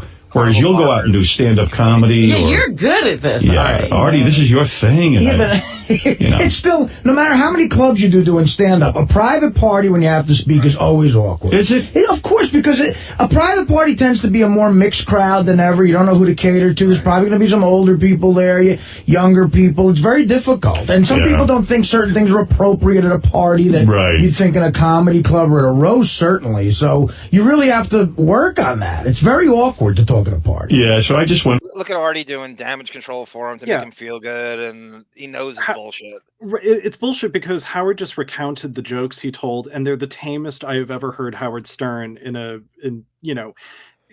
And maybe that's the struggle, is like on a talk show, he's the Howard Stern character, bringing out strippers and dressing up as a woman to go out on Letterman or Leno or whatever. Yes. But at this, he can't be the Howard Stern character, and he's probably kind of identityless as just his off-air self, you know. He actually has no timing. He told him with no oomph, with no je ne sais quoi, with no timing, with no oomph, with no enthusiasm. Yeah. He meekly presented those jokes to them because he didn't want to own it, because he knew they sucked and he can't deliver them. It takes a really good comedian to deliver a piece of shit. I remember I watched this Saturday Night Live huge document. VH1 did this expansive documentary on Saturday Night Live, and all the writers said that Dana Carvey, if they could pay him to stay forever, they would, because he could just take the dumbest idea they would have and turn it Right, into the and best make it thing you've work. ever seen. Yeah. And Howard's the opposite of that. Yeah. From the heart, this is something nice about him, and then Jay got up afterwards and ripped me good and goes, you know, Howard, it's funny that you think Don really likes you. Stop making that paycheck. See if he returns your phone calls. He goes, I can't even get the guy on the phone. He also said, I have a different view of these anecdotes. Howard talks about. There's the agent you want. Can't ever get him on the phone. I love that his actual client calls him and he goes, Don Buchwald cannot be reached for comment, and we cannot return phone call. But I'll take the 10%. Thank you. I'll take the 10%. Right. That's the guy you want. Oh, I should tell that. Yeah, I talked about how when I got fired from NBC, Don walked in. Don's always been my rock, and at the lowest points, he's always there for me. And when I got fired from NBC, he walked in with a bottle of champagne and said to me, this is going to be the best day of your life. You know, like there's really good things coming. Your lowest point is 40 years ago, and you were making 6 figures then in your 20s. That's your lowest point? We're supposed to feel sorry for you? These are exactly the bullet points he said on Don's appearance on the last day of K-Rock. So his roast has, in a sense, turned into like a love letter. Yes. Like he uses and as you said, when he gets back on air after vacation, I'm sure he'll use the same talking points again for the eulogy. Of course he will. Anyone listening to the show, everything we've played, I'll guarantee you he repackages it when they come back. Whatever it is, like 3 days after Labor Day. Hopefully October. Hopefully they never come back. Right. But I just love that whether it's a love letter, a roast, or a eulogy, I'm going to say the same things about you. Without a doubt. He's already got it. We're going to read in Dan's papers. Hopefully that's the place to get it. Yes, Andrew Jenkins. I'm like Mark Cuban. I own the Dallas Mavericks in the 80s. I'm the one who killed Roy Tarpley. Up and only he has that kind of optimism. And I talked about how I loved him. I sit down, Jay goes, Look at the Cheshire Cat.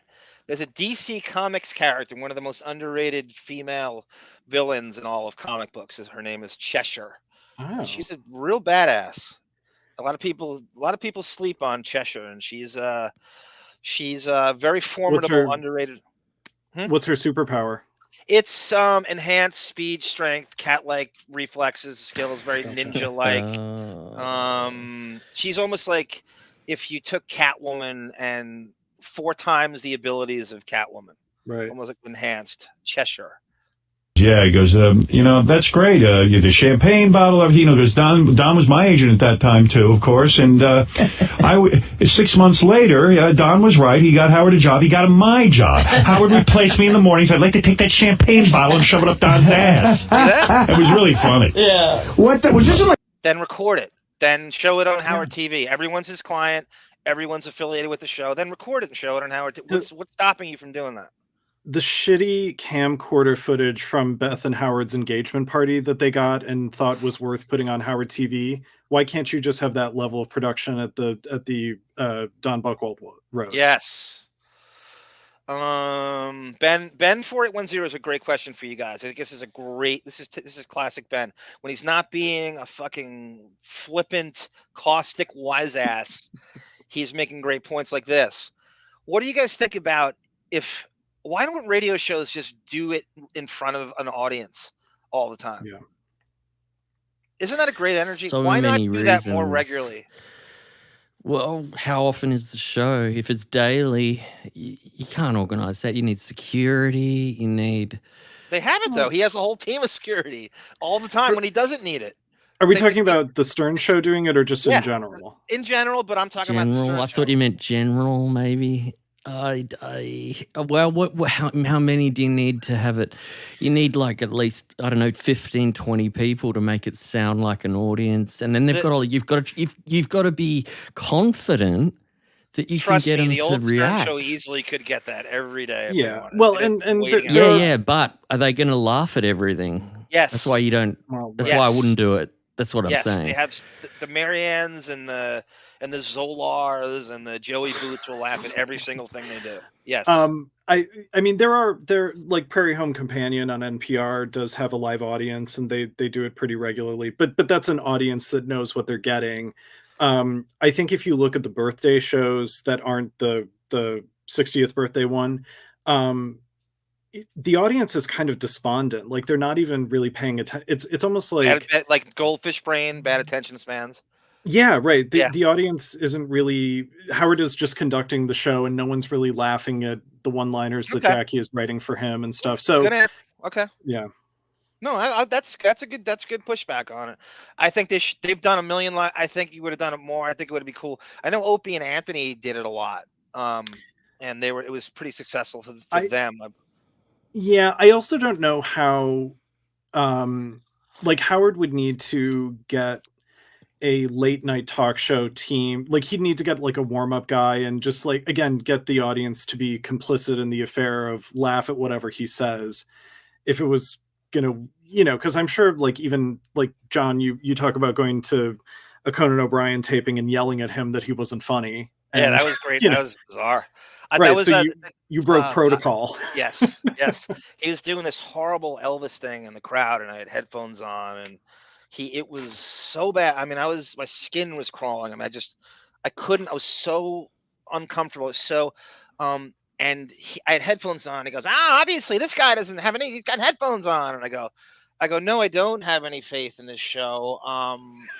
I've never seen and he goes, and he sits him back and he goes, "You're getting on my nerves, potato head." And I love it. He signals to security, and then they kind of. I didn't need to be. I walked out of my own. You're about to be ushered out. That's what you're saying, and you took it upon yourself. And look, we've got Pellel in the chat. Pellel saying Howard would need an applause sign. That's what I'm saying. That's true. Yes, exactly. Yeah. I don't think even Marianne from Brooklyn would come every show after a few weeks of it. She might. Maybe she would have started realizing that it's just not. It's not fun. Right. Chris Christopherson, by the way, was the guest of that Conan show, but I never saw it, so I was kicked out before the first guest came out. So obscure. We needed to know who the guest was. I get home at 3 a.m. and I recorded Conan to see if I made it. So the monologue starts. I've actually had Boff try to get me this, and it's impossible to find it. I think it's from 95. He starts the monologue off in this big applause, and he goes, "Hey, I know we're one short in the audience tonight, but I don't mind if you don't mind." And it was a huge, oh wow! Yeah, it was like that's fantastic. Worst. His show, and I don't mind Conan, but he is what a charmed existence this guy has. Yeah. He gets fired from the Leno replacement and then gets paid out, and then he gets an additional contract from TBS right after it. It's like Congress passed a law that he must be on TV at all times. He couldn't be. His first 3 years on NBC is the worst talk show I've ever seen in my life. And the only reason it stayed on the air is because Lorne Michaels hired him. It didn't want to look like a buffoon, and he had that much power. And then he got enough spillover ratings from Seinfeld and Friends and shit. So an ER to keep it I would going. even say the first 7 years are horrible. Maybe 7 years. I don't think it was good until after 9/11, quite frankly. I wouldn't watch him now, but I'll give him credit for writing on The Simpsons. That's what makes me happy about him. That's all. He got those jobs right out of college, Bond. There's no struggle, like right out of Harvard grad, and Right. That would have been a great job for. Can you imagine us three if they threw us in The Simpsons? You could you'd just be like, it's like a dream come true. You can just throw out crazy ideas. And back then they were doing crazy stuff on The Simpsons. It was hilarious back then. It was too. Cindy Lou Who says, "I missed the subtle stylings on the musical musings of David and the melodic tones of Bond." That's a great compliment. Oh, thank you. Thanks, John, while we just got praise, I noticed earlier a lot of there were some comments about the Olympics and all that. And John, if you just share this image, I suppose we should comment on what's happening at the Olympics. If you just share that screen I put up. So it's 2,913 days, 13 hours, 36 minutes, and 35 seconds until the 2032 Brisbane Olympic Games in Australia. And for anyone wondering, that is 97 months away. So now we've commented on the Olympics. Yeah, we're going to do this show from Brisbane in 2032. I'll We're teach still you to gonna be speak. here. Okay. I'll teach you to speak Australian. Okay. It's Brisbane. Brisbane. Okay. I know you'd want to say Bane, but Australians are weird. Like I'm in Melbourne, as you would say, but we say Melbourne. Yes. So You guys have the Brisbane. best actors in all of Hollywood. David, give me a Brisbane. Brisbane. Thank and you. Melbourne. Yeah. Perfect. Australian time. And I promised weeks ago that we'd have lessons every now and then. And you guys are welcome to try and teach me how to speak American. I'll say water instead of water. Water. Could I have anyway? That was a little interlude there. By 2032, you'll be Kate Winslet, Bond, and you'll be everything. Yeah. Thank you very much. Be able to switch back and forth. JMD is Johnny Bye-Bye, and this is great because according to David Allen's Wikipedia, he used to be a junkie and was put in a mental hospital. No wonder he wants so much order. He's a recovering addict. That's said, Johnny. Johnny, do you have the any word on the Paul Barisi book? I'm really hankering to dig into that. I'm really I can't wait to read it. It's called Depp's Accidental Fixer. Johnny Depp's Accidental Fixer. The Ray Donovan of. Robin really said that Artie is the best name for calling Artie. Yeah, when Artie called Howard Pelican, that hit him harder than. Yeah, and that's when you harken back to 2010, when Artie was missing, you realize that was the show, and it was just there was no replacing, and you realize left to his own devices, you're never going to be entertained by these people ever again. Yeah. I think we're No, it was like their little dining room. Dining room. Oh, okay. Upstairs. Yeah. I know what you're talking about. So, and everyone just seemed better prepared than me. Robin seemed really well prepared. This guy, Don's best friend, who's a judge. Oh, he was great. He was real prepared, had a slideshow with pictures and all things. That's interesting. Don's best friend is a judge, and all the judges know each other. I wonder how much that plays into all the lawsuits. Howard was sued a lot. That's in the show we got to do some days, the intern lawsuits. I left a clip in here of how Artie making a crack about the interns, and it leads to a lawsuit that comes on down the road. You'll see. Hopefully, we get to it. Okay. So that's the roast of Buchwald and recount. I just wanted to show you that, and that was in the early days. And I kind of found some random things here in and around the Sirius launch here. This is a caller busting Howard. Apparently, it was leaked out, I believe, by Opie and Anthony that Howard's going to take Fridays off, and the audience isn't aware of it. So here we go. Oh, I'm ready for this. 5 shows a week. I do 5 shows a week. Oh, good. Oh, I'm sorry. This is Letterman busting Howard for taking Friday off first. We'll do that first. I do 5 shows a week. I do 5 shows a week. Oh, good. So do I. I did 5 shows last week, too. But you are taking Fridays off. I take some days off. How many days a week do you take off? So he doesn't want to admit to Letterman he's fully taking Friday off. He tells him even then he's lying through his chiclet teeth. He says, I'll be taking some Fridays off. No, you're taking every Friday off. So he knows this he knew this 3 years before this interview with Letterman. And I think Letterman got tipped off. Maybe it was by Vinny, maybe it was by who knows, but so you are taking Friday off. Yeah, I mean, they were all working for Viacom at the time, so I'm sure Letterman was getting the scuttlebutt about what was happening on the Stern Show. Scuttlebutt. Yes, everyone. David just said scuttlebutt. It wasn't like he's going, that. Oh, I can't. It was very organic. He wasn't going, I'm going to drop a word. That's the man's vocabulary. Yes, he did. You heard it. I love a real Truman Capote Appalachian childhood. Like that's a phrase. There's a guy in our comment. I think his name is Val Armour. And I think that's a reference to the Legion of Superheroes. And I think it is. Karate Kid. That's the Karate Kid's real name, I believe. That's the movie, The Karate Kid. The Ralph Macchio movie actually had to get rights from DC Comics to use that because it's originally a character in DC. I was a huge Mystery Science Theater 3000 fan. And still am. Bond, you're so good at that. I really thought that was David. Right. I was about to answer it. Sounds non sequitur. I know.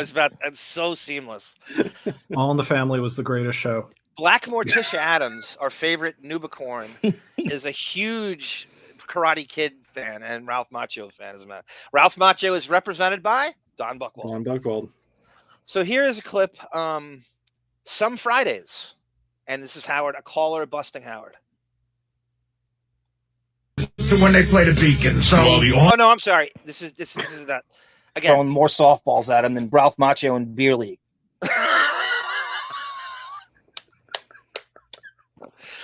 So Howard wants all to. new Howard drops. wants, I promised. Howard wants to go to the Sirius is giving him all this free shit now, tickets and everything. So he slips in. I don't know if we're going to be working Fridays or not. This is very, very early on, and I believe it's like an Allman Brothers concert, and he wants to go with Artie, and he's kind of has to reveal his schedule every year to when they played a Beacon. So, well, the Allmans called me and invited me, and I can hang out on the stage. What almonds? Are there several? Well, there's Greg. Well, there's Greg left. Is the only one left. Yeah, really. And then I got contacted by the dead one the other night, Dwayne. Dwayne is calling. We're going to try to go, maybe one of the Thursdays, starting in February or March. And I'm starting to get pressure to do a couple of Fridays in February. I figured, you'd have to. Yeah, we might have to. I'm starting to get pressured to do some Fridays in April. So he's already counting. Like I said, his goal when he got here, how do I do the least amount of live radio? I've already gotten all the money in the bonus. And how do I have as little accountability as possible? He's already playing games. He's been there for 3 weeks. And the audience was given this bill of goods that he would be doing Fridays. So for him to say that I'm sure the audience is like, wait a minute, what? I assumed you were doing Fridays, right? He didn't reveal it until he got his bonus. Right. Until he knew he made his bonus. A $225 million bonus. Jesus. A month, and there wasn't much of January left. Anybody here going to freak out if we do a few Fridays? I don't care. Well, we'll see. Anyone here going to freak out if we're going to do a couple of Fridays to get my days in? I'm sure all your independent contractor writers would love more work. Yes, they like money. Freak out if we do a few Fridays? I don't care. Well, we'll see. But the concerts are in March anyway. There's a bunch of Fridays. There's a bunch of Fridays that you go to. Yeah, no, I know. And here's Gary back there, knowing fully what the schedule is, counting the Fridays, so he can go to an Almonds brother, which is, is there any worse reason to even curtail your schedule for a fucking dinosaur rock concert that you don't even know the goddamn playlist of? Saturdays too, I'm gonna go. So the deal is, just so you know, you can sit. They got some sort of a setup where I guess they keep 20 seats like on the. And he's getting the royal treatment already at this. He can't do. The Springsteen when he got the first row and he walked out in the middle of. He's a super fan. Yeah. He's probably only going because he thinks there's going to be dishes of almonds there. He doesn't know anything about the band. Almonds is a it is a weight suppressant. It's part of the whole. Remember, I was talking about the hot water and lemon. That's what anorexic. Yeah, it's a whole thing with anorexics. And I'm surprised he's not still a smoker. With all the weight suppressants that he's that's a weight suppressant, into. right? Smoke cigarettes. Welcome, Salvatore M. This show got into my fucking algorithm. He says, "Congratulations on having an algorithm, Salvatore. Congratulations on being a Stern commentary show that doesn't have an annoying C word on it." Oh my God, who are you talking about? Grace? Are you talking about Grace? Salvatore? Jesus. Grace is a nice woman. Where I guess they keep 20 seats like on the stage, but the side of the stage where no one can look at you. You come into the side, you sit, you can come and go as you want. I'm going to call them and ask them if there could be a no jamming rule. Is there anyone more unappreciative of everything and more spoiled in life and undeserving of that than him?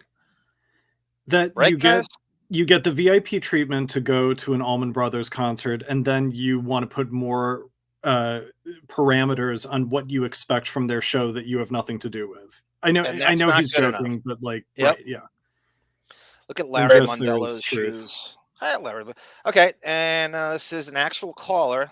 I think it's the right one this time. Busting him for Fridays off. Caller Bus Howard taking Fridays off. I got 2 of them, actually.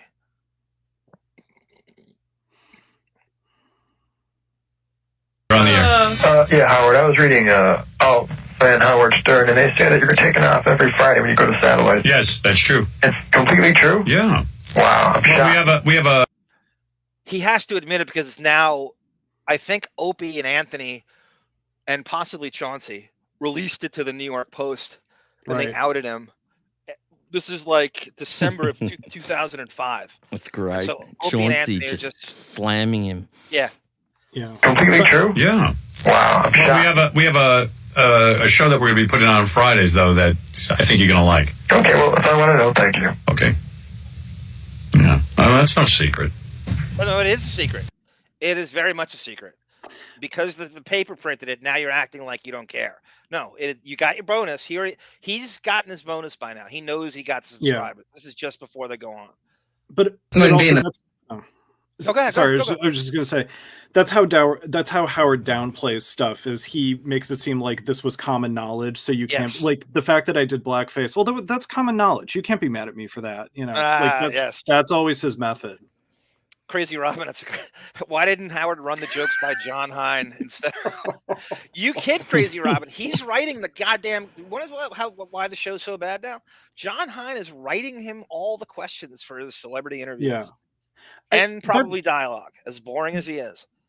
To jump on that comment, I think you were the one, Arm, who said that the Stern Show nowadays is almost like a consumer affairs show because he's only talking about how things work or like products that he uses work or don't work. And I think it's a John Hine.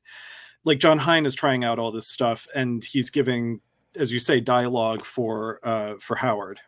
Yeah, he not only he doesn't have any new life experiences. He doesn't actually use products. So it's the staff that's using the products, and they give him the life experience anecdotes of them using the products, but he doesn't actually use them. That's he's not using a VR headset, right? Right. No, because it's all about the hair system. Of course, he's not using right. Of course. Let me get rid of this, and this is. By the way, sorry, can I just say one thing? Yes. I never realized until I saw that picture how the color scheme and design are so similar to like the Nazi Party and like the Nazi Party and like Marilyn Manson or It's armband like on the on the Howard News Ralph. TV. There's like an armband. Wow. It's all the Ralph. Che Guevara. I can't even say his name. You know who I'm talking about. Che Guevara, there you are. Everyone's got a Che Guevara t-shirt. So that's Ralph, by the way. That's goth. Hot Topic blackface. That color scheme. Okay, so this is another. Thank you. Yeah, we're enjoying doing it. This caller's a little angrier and more adversarial. So I took this picture deliberately. Look at this. So this is them on the last day. This is Radio Raheem with his boom box. And this, don't ever discount or sleep on the fact that they're selling equipment, and the equipment was far more expensive than, right? Look at Robin. Did you have this box? Did you guys have this boom box? No. No, I never got one. I was able to get around it. I stole the show, in fact, for most of those years, and I still do. And I will always steal it. I will give it to anyone who wants it. Yeah. Look at that boombox. Having that, we could do an unboxing. That would be brilliant to get new old stock off eBay. It's even and shitty then for the time. It's like an Iowa or a Philco. Oh, yes. Yeah. Philco. Look how miserable he looks as well. Like, come on, Howard. And look at his security. You've got SEAL team behind Robin on the right. Good catch, there. Don. Good catch. Look at that. And he's got a pin on him. It's probably a Republican pin. See? I bet you that's Mike the cop. Yeah. Oh, wow. You're taking me back with Mike the cop. Oh, I love this. God. The Vegas shows. Here we go. Let's see the volume on your phone. All right, go ahead. There you are. You're better. Hey, I just wanted to ask you, what's the deal with the Friday shows? Like, I heard that you're not going to be doing shows on Friday. That's right. In fact, on Friday, you're going to You see how quick he tried to gloss over it? That's right. That's right. Yeah, common knowledge. I love my Common kids. knowledge. I love my kids. Right. They're great. Great kids. They're great kids. I'll play that right after this. The great kids. Yeah. I want you guys to do a great kid count. My daughter does very successfully. Shows. Like, I heard that you're not going to be doing shows on Friday. That's right. In fact, on Friday, you're going to have a pretty, I think it's going to be an exciting. No, I got my bonus, and we're not doing, I knew I was taking Friday off in 2004. I got my bonus. Fred getting a jab in there with that sound drop. Yes. Yeah, what? Like the Buchwald client, Fred's not aware of what he's doing either. Right. On Friday, you're going to have a pretty, I think it's going to be an exciting show with Gary, John Hine. They're going to have special guests come in. Ralph will be pulling some clips, this one, that one. And it's not going to be like a best of show. It's going to be sort of I don't even know how to describe it. It's going to involve live phone calls. The news department's going to... You're getting all the money, I would think.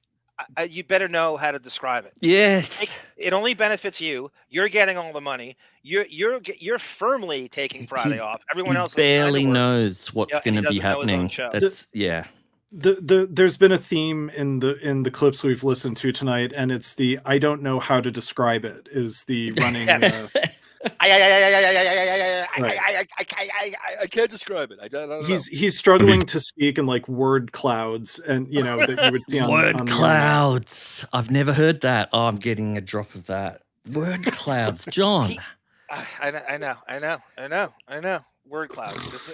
That's so David. Part of it. It's going to be. We think it's going to be pretty good. Dude, any show with Ralph in it has got to suck. I hear people. Okay, so this caller is spot on. So if anyone remembers the early days of Sirius, and again, Ralph is so integral to this and this. So his promise along the way, when he him having Ralph all the time, he's promising Ralph, I'll get you this. You can do Geek Time. You can host the wrap-up show. You can host the Superman Roundtable. And Ralph was on every goddamn show he wanted to be on back then. And this caller's picking up on it. He's like, Ralph's hosting everything. So not only his best friend, this is like cronyism cubed. He's taking Friday off and he gives it to his best friend who has no business hosting anything. But even though Ralph was at this point better on the air than Howard was, actually more loose cannon, more honest. I bet Howard, and I bet Howard was so like singularly focused on like working with Don to scam CBS and scam Sirius that he just had to like keep both of his wives out of his business. So like Beth, here's Mom K's, Ralph, here's Geek Time. Go play. And just keep them out of his life. That's exactly right. Yeah, Melvin. Basically right. So Howard isn't the Buchwald Roast at the Friars Club. Howard has no money stake in it, right? So he knows he's not getting paid for it, not being right. I mean, that's another part of it. It's all those things. True. I hear people say that. I still believe that Ralph can add something. I do. Am I the only one who feels this way? See, I like Ralph. Well, that's it. You're the only one that feels this way. So force it on the audience while they pay you to do it. And then they pay your fee, and then you get your bonus, and then they pay. But this is a great time to experiment with all these new people getting it. Just that and it doesn't work, and nobody likes it. We'll just do it anyway because it's not the audience doesn't matter. Right, and the thing to do is bring over the tried and true stuff that's worked on K-Rock, which I guess they kind of did via the radio show, but and then see like. I don't know, announce what you're going to do that's new when you get to Sirius. I would say the best selling angle for now is like, hey, if you feel like the show has just been on an incline trajectory in quality over the years, now we're moving to Sirius and we have no limitations. So imagine how good the show is going to be now. Don't peddle the Ralph Geek Time show. That's going to turn people off. He's the only one that can get away with kind of pitching his own fake plans that never come to fruition. There's no other walk of life in all of show business that you can talk about fake hollow plans that never come to fruition and still get paid for and not get called out on it. You don't do that. It'd be like if Kelly Ripa and Michael came on and we're going to do this and we're going to do that and we're going to, and it never, you would hold them accountable. Like you promised us just anything on TV. Like, could you imagine that? Like, nobody hypes it because he thinks his audience are the dumbest people on the face of the earth. And they'll just believe anything he says. We're lemmings. And like he said in Comedians in Cars, he's addicted to the announcement and doesn't want to do the work. Right. So he has no passion for the work. He's passion for the announcement and the money. And that might be the most honest he ever was. Right. And that's the carnival barker in him, where it's like, I just got to keep the people like riding the wave of the adrenaline rush of a new announcement. I've got a new show. We've got a new segment. They're hosting this, they're doing that, and then never deliver on it, because by the time you get the people to forget about what you had originally promised by making new promises that you don't intend to keep, And isn't that the very definition of a poser, when you just don't have any passion for anything ever? You just sort of like a goldfish brain, and you bop into this for a couple minutes and then you get bored of that. Like, is there anything worse you want from your $100 million a year guy, is that he doesn't have an actual passion for the thing that you're paying him $100 million to do? Right. That even radio isn't a passion for him.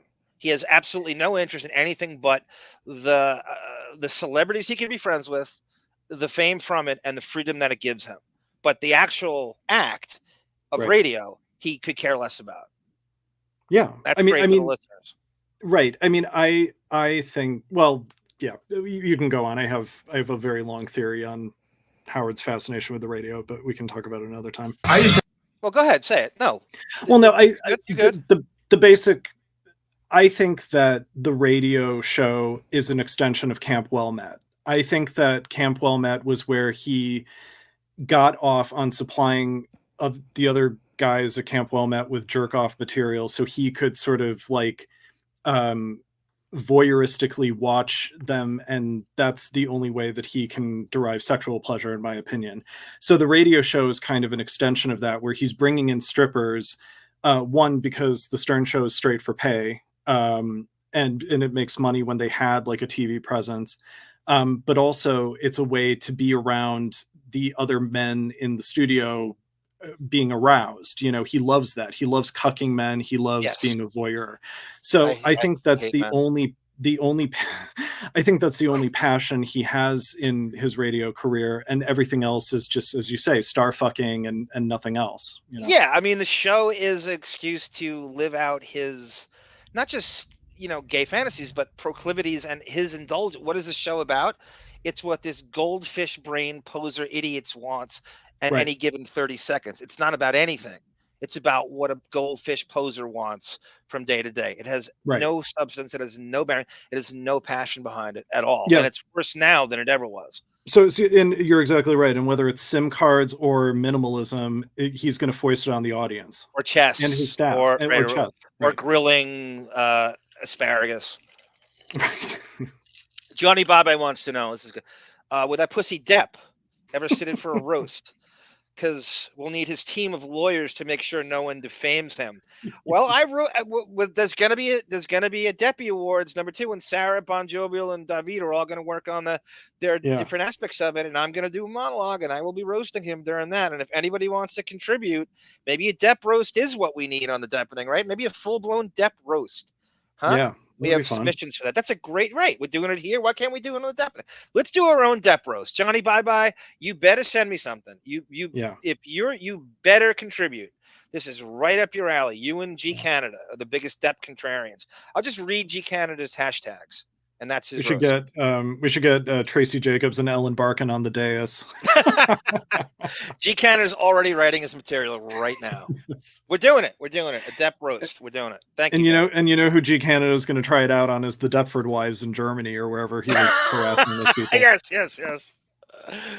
The old ball and chain in the background. David with a monsoonism.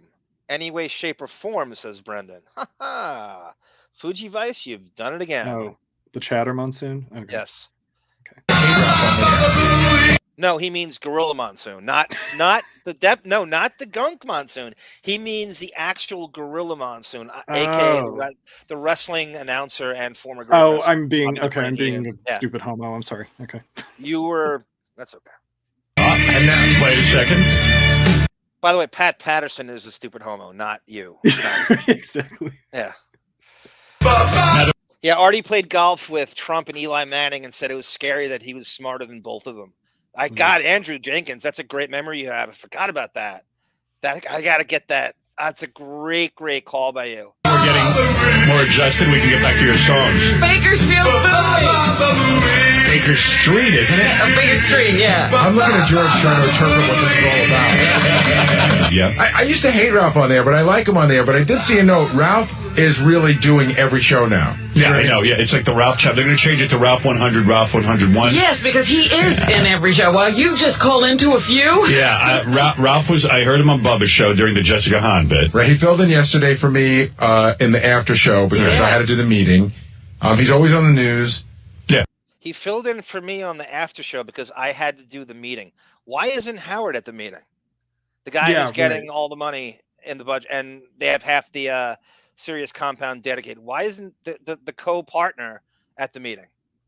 But Gary is. Yeah, and that might be another reason that he gave Ralph so much latitude at Sirius, was like he just didn't want to be there. So it's like Ralph is my silhouette. He can Yes. just sit in for all this stuff, and he's my mouthpiece too. He knows what I want, and he's going to be the most protective of Howard's goldfish brain, as you say. Look at Two Master, Dan Flores and Sweet Melissa from the Allman Brothers. That's really good. Welcome, Two Master. Sweet Melissa. Allman Brothers are kind of like biker music, would you say? Almost like in the vein of like ZZ Top. Like a brooding biker, like a fucking Sons of Anarchy brooding biker at the bar. It's 2 a.m. He's thinking about his rough life, and the Allman Brothers are playing, and he's brooding. And I'd love to see a double act of the Allman Brothers and King Norris. Yeah, you're right. At the Nautical Mile in Freeport. He's here in the halls all the time. He said to me, "I love it here so much I don't go home." And then he's at the round table. Oh, right, the round table was last night. That's right. Well, That little fag is so annoying, though. But as we develop the channel, there'll be less Ralph. Oh, thank you, Sunflower Dragon. Yes, Pete Buttigieg actually has 2 kids. A perfect kind of paradigm of a gay marriage with as does what's his name, Neil Patrick Harris. Yeah, right. It's a very similar dynamic they have. Yeah. We're working on Les Ralph. You know what it is? This is a work in progress. You have to stay tuned and just give us a chance to get it all together. There is so. No, we have no reason to trust you before you lie every second. There's absolutely zero reason to trust you. Yeah. On any level. I don't trust you. You've never come through. Everything has failed, whether it's the CB, but even by this point, right?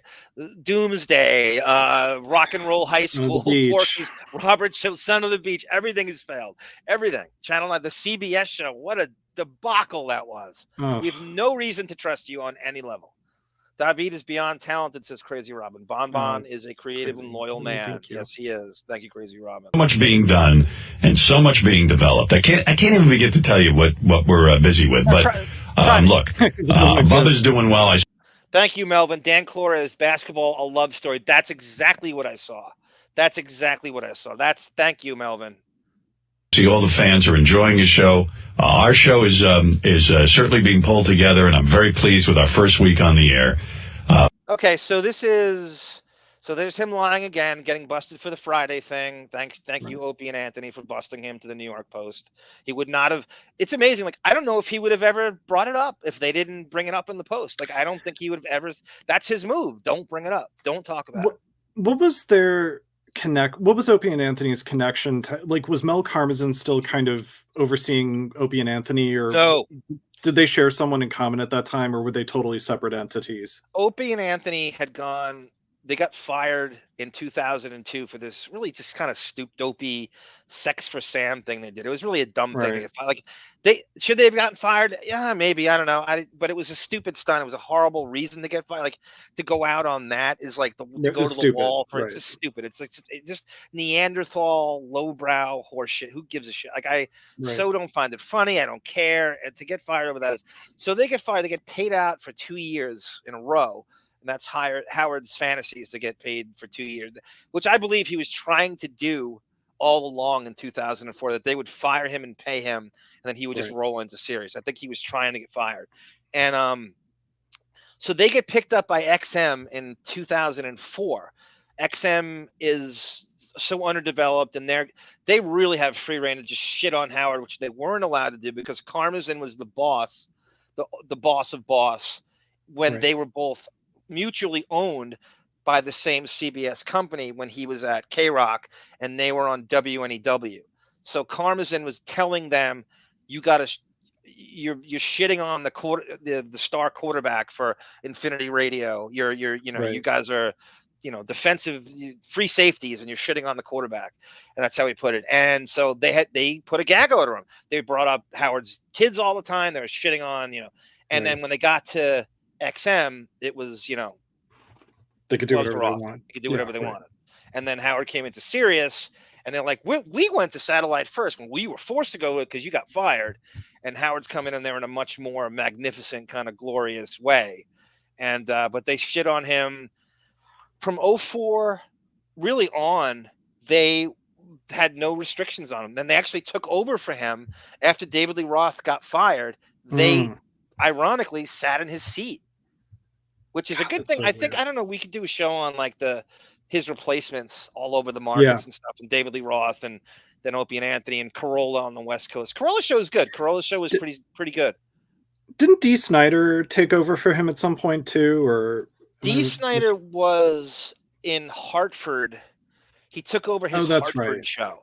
That's and Howard right. couldn't Howard gave him his blessing, but he didn't give him his blessing. So he asked him, I won't do this. He goes, no, D, please, you got to make a living, do it. And as soon as Snyder took the show, Howard didn't talk to him again. It's the classic,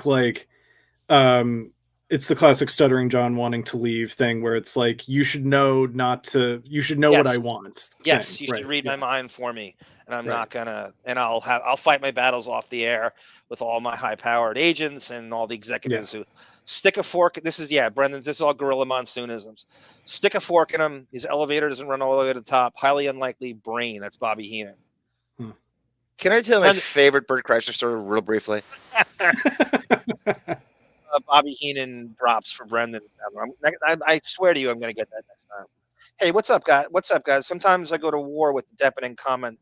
Not with me, Johnny. You know that I embrace your Depp contrarianism. I always have, and sometimes I will have a very anti-Depp rant. And you've heard me go on, as angry as anyone. Roman Polanski clip, for example. Hey, I'll always do that.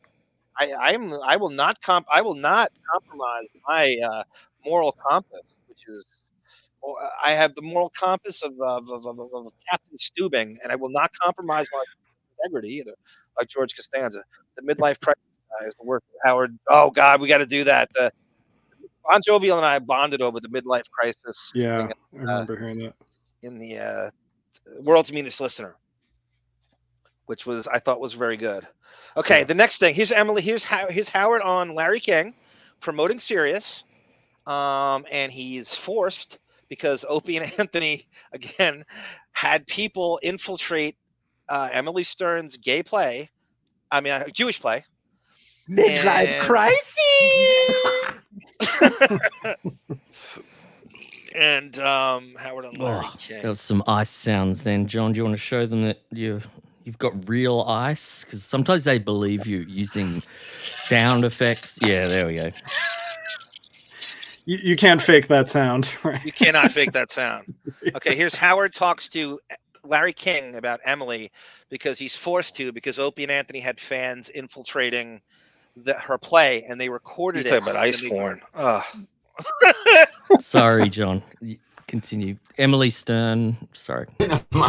First, let's clear up the thing about Emily, your daughter. Okay. She quit the Broadway Jewish play called Kabbalah. The cast included her. She appeared. This is 18 years ago. Fucking funny. It's very and funny. He's super old here. Like, he's washed up 20 years ago, but he still had gone on to the end. Also hadn't started dyeing his hair yet. Look at that gray. And he did not have gray hair at the end of his life. So that's really funny. I've never seen this clip. Yeah, this is so he had to go on Larry King to promote Sirius, and all this shit hits. Opie and Anthony has sabotaged the Sirius launch by leaking this, and it got out there and it hit all the papers as he was coming on to Sirius, and he has to do damage control on his own daughter on Larry King. And I believe he told Larry King's producers, let me address this here, because as you know, CNN is international. Right. Naked, what's the story? Big story today in the newspaper. She's trying to downplay it, but he is, he's livid. He's, she read the Riot Act. Quit the Broadway Jewish play called Kabbalah. The cast included her. She appeared naked. What's the story? Big story today in the newspaper. I opened up the pages, and there was my beautiful daughter in the newspaper. Look at his fucking hair. Look at that bizarre part here in the middle. Like, this is what he had to cover up. This is what he had to, look at that. Look at this. My daughter Emily is my oldest daughter. She's 22 years old, and she's a great kid. Okay, there's your first great kid. Go ahead, Great I'm sorry. kid.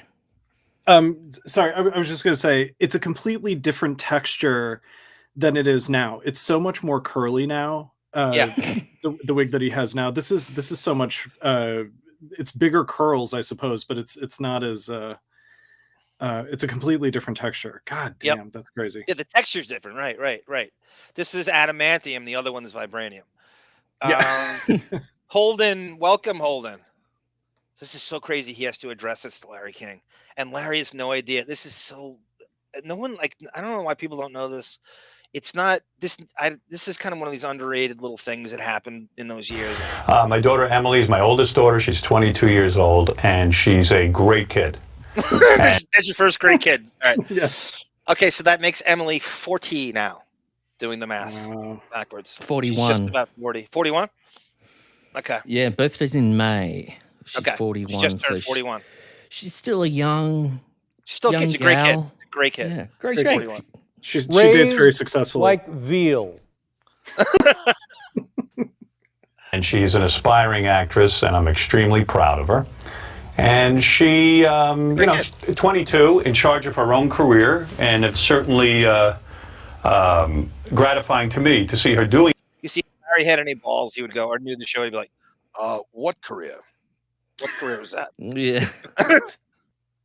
Larry doesn't know where he is. By far, my favorite Melrose Place character has got to be Michael Mancini. That was Chattanooga, USA. Tennessee. Well, and she, went and did a show. I was unaware of the show. I haven't seen the show. Don't know too much about the show. But she, it's her prerogative. What she wants to do, she does, and she's playing Madonna, right? Yeah, she calls the shots in her own career, and evidently she had some falling out with the director of the. Okay, we got this. The director is livid. The director went in and said. So the director had. I don't. Ron, can you look this up, because I'm spinning too many plates here. If you can't, don't worry about it. We'll do it some other time. We'll do a whole show dedicated to it. I don't care. But the director had gone on and did an interview, and it said that son of a bitch had her whole place shut down. I told him she knew exactly what, and it's all about him. She wanted to do it, and Howard had it all shut down. So the guy had just went scorched earth and did a bunch of interviews exposing that Howard had it shut down. Oh, wow. Okay. You don't have to play. We could do that for some other time. You don't have to find it. The thing, and I've spoken to her since about it, and it's all rather unfortunate, because she's a great kid, and like so many people trying to get started. Another great kid. Number 2. I'm keeping. We got to put a compilation. Bon, I don't want to put work on you, but we got to do a great kid compilation, and I have so much of it already. Yeah. Great kid. She's a great kid. They're great kids. She's a great kid. They're great kids. Acting, put her faith. From what she tells me, she put her faith in the director and the cast, and had a wonderful cast, but kind of made a deal with the director that he wouldn't use her picture for promotional purposes and wouldn't single her out. They kind of had a verbal agreement, and she felt very betrayed by this guy. And I said to her, I think it's a dangerous business, in that in any business you can get taken advantage by people. Quit because she thought nude pictures of her would appear on the website. No, she quit. It was a big misunderstanding. From what she tells me. Now, here's the guy selling a network based on nudity. Right. Called Howard TV, where the whole onus is Sybians to get, but him unaware that people can get porn anytime they want, anywhere they want, really, even at that time in like 2006. Yeah. Oh, and easily. He's selling a whole network based on nudity in the Sybian. And this doesn't work with him, though. But now it's wrong. Right. Because, and that's the biggest comeuppance of all, is like, for years, when Ray Stern would call into the show, she would, if Howard was doing something lascivious, like, she would say, like, what if your daughters did this, or heard you doing this, or saw the way you behave? And he said, it'll never come to that. He never thought it would come to a point where, his eldest daughter is, doing a live pornography show on, I don't even know where the show was. It's all right for other people's 22-year-olds right. to be strippers and to come on his show and write the Sid, but not his daughter, even though she's a hippie and she's cool with it, and it's completely her own call. She's totally cool. Right. He fell into the classic parent of a gay child bear trap, which is like, I'm all for gay rights until it's my kid, because then I actually have to do work on their behalf to worry if they're going to be bullied or worry if they're going to be the victim of a hate crime or, I mean, they don't want to put in the work. So that's a similar mechanism here at work. Nice use of mechanism, by the way. And speaking of you, being a kid who is very artsy, indoorsy kid, you moved to LA. How many actual bear traps have you stepped in your life in the woods? I mean, if we're talking about gay men who are bears, yes, we're talking about Pete Buttigieg in the bedroom. Right, exactly. That's the bear trap. Right. Thank you, Pelel. Gorilla Monsoon did say, and I think Brendan quoted it too, Hulk Hogan does not know the difference between a wrist lock and a wristwatch. Classic Monsoon. Better looking than some of the Barracudas I've seen you with, Pelel and Brendan. She quit because the guy who runs the production promised her not to use her pictures, promoting her and single her out as Howard Stern's stalker. Do you remember when Seinfeld went on Letterman to do damage control for his wife who was getting sued for plagiarism? Yeah. This is exactly the same thing. She can't hit back the author, just as if the producer of this play can't hit back because he has no television for him to do so. Right. And also, like Howard said, Emily felt betrayed is code for I felt betrayed by Emily. That's what that really means.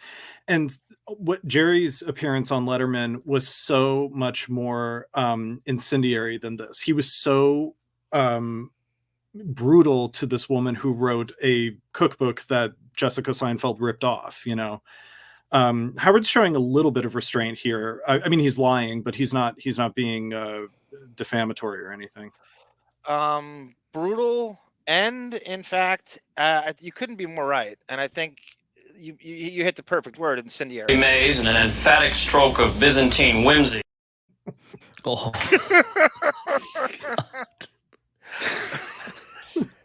Daughter, Emily Stern, and she felt very, very betrayed and lied to. And, listen, I said to her, there's going to be a lot of people out there who are jealous of you along the way and jealous of, your father's career and this kind of stuff. Had nothing to do with nudity or anything like that. It had to do with an assurance. If she chose to be nude, that would be fine with you. And yeah, in fact, I have no problem with nudity. And it wasn't an issue of nudity. That wasn't the issue. She made a deal with a guy, and he betrayed her, so she left. And then, so unfortunately, he's gone to the newspaper, looking for some fame and to comment on her. But, I'm so proud of her. I'm telling you, she's a great kid, and we have a great relationship. It's 4 times, I think, 3 or 4 times. I think it's That's 3, a lot when you think about it. This is like 90 seconds. And she's a fine actress. And by the way, He wanted to say great kid again, and he stopped himself because I can't say it 5 times. I don't call her a fine actress. What's happening is the goldfish in his head is making laps around the bowl, and every time it gets to the same place, he says, great kid. Is there an incendiary bear trap? Is there such a thing? I've dated some, believe me. You have a gay clip for every single thing I say. That was amazing. I'm like Mark Harris, I'm ready for you. Like It's Monroe very convenient when people say they want to be an architect without having to do the work of being an architect. It's very convenient. That's a drop, guys. That's just a very avant-garde sound drop that Bon Jovi chose. And yeah, go ahead. Sorry. That's from the article we read about Danny Depp, because he had aspirations of being an architect. Danny Depp is Johnny Depp's older brother by 10 years. He's Howard's age. And he is an author, and he co-wrote The Brave, the first movie Depp directed. And he's a, quote, writer. He was an English teacher at one point. He went to Kentucky. He's his half-brother, in fact. And we believe he's on the payroll. And so David went and read these Danny Depp novels that he wrote, which David firmly believes is based on 80% of it is Depp's actual life that he's turned into a novel. One of the characters is like a leading man type, it's all Hollywood, right? Insider Hollywood scandal. So I think he got a lot from his brother. Johnny Depp starred in Ed Wood with Martin Spandau. Martin's Spandau Ballet. Well, because the character in Danny Depp's book is like Detective Spandau or something. Yeah, so yeah. That's That's Spandau Ballet. That's right. That was me being a smart ass. Yeah. Actresses have appeared nude on stage. I told her that. Nicole Kidman's been there a couple of times. Is it hard to be your daughter? Cut to 2024, and you'll know that Emily Stern is, in fact, the Jewish Nicole Kidman in Hollywood. She's followed that route, and she really came to fruition and has really lived up to that moniker. Full stop. I have a theory that Howard's vanity is so all-pervading that even I think he was afraid of Emily being nude because they would criticize her body or her looks, and it would be an extension of criticizing his looks, and he couldn't handle it. Yeah. Looks, Emily is her own woman. She's gorgeous to this day. Looks absolutely nothing like him, as we'll see right here. I mean, does this look anything like Howard? You are the dream I never knew I had. Right? That's not an insistent gene pool. I got the article, John. Okay, thank you, sir. Appreciate January 2006. So and the guy's interviewed, right? So the director is actually interviewed in this piece? Yeah, Huff's letter. She tried to sue. She said she threatened to sue him. Okay. Emily did. So I'll let you finish this. You can you can read. No, we're done. We're done. Okay, I'll read. That's it. So Emily Stern. This is from which what publication is this? This is. It's a weird one, right? It's kind of obscure, or is it the Post? I don't know. This is like archived stuff. It doesn't matter. It doesn't matter. It all counts. Oh, this is Israel News, actually. Israel News. Jew on Jew crime. I love it. That's so listen phenomenal. to this. You got slapped the yarmulke. I did. God, I'm sorry. Oh, I love that drop. Emily, so January 20, 2006, the article, I think the article is titled Show Me the Money. Emily Stern, daughter of shock jock Howard Stern, is threatening to sue the Jewish Theatre of New York. Stern, who played pop star Madonna in Kabbalah, a satirical look at celebrity fascination with Jewish mysticism, quit the show 2 weeks ago after her father's fanatical fans, John, learned that she got naked. That's right. She got naked in the off. So he writes off Broadway production. Just 2 days after Stern quit, she had her lawyer, Stephen Huff, send a letter to the show's playwright and director, Tuvia Tenenbaum, demanding compensatory and exemplary damages.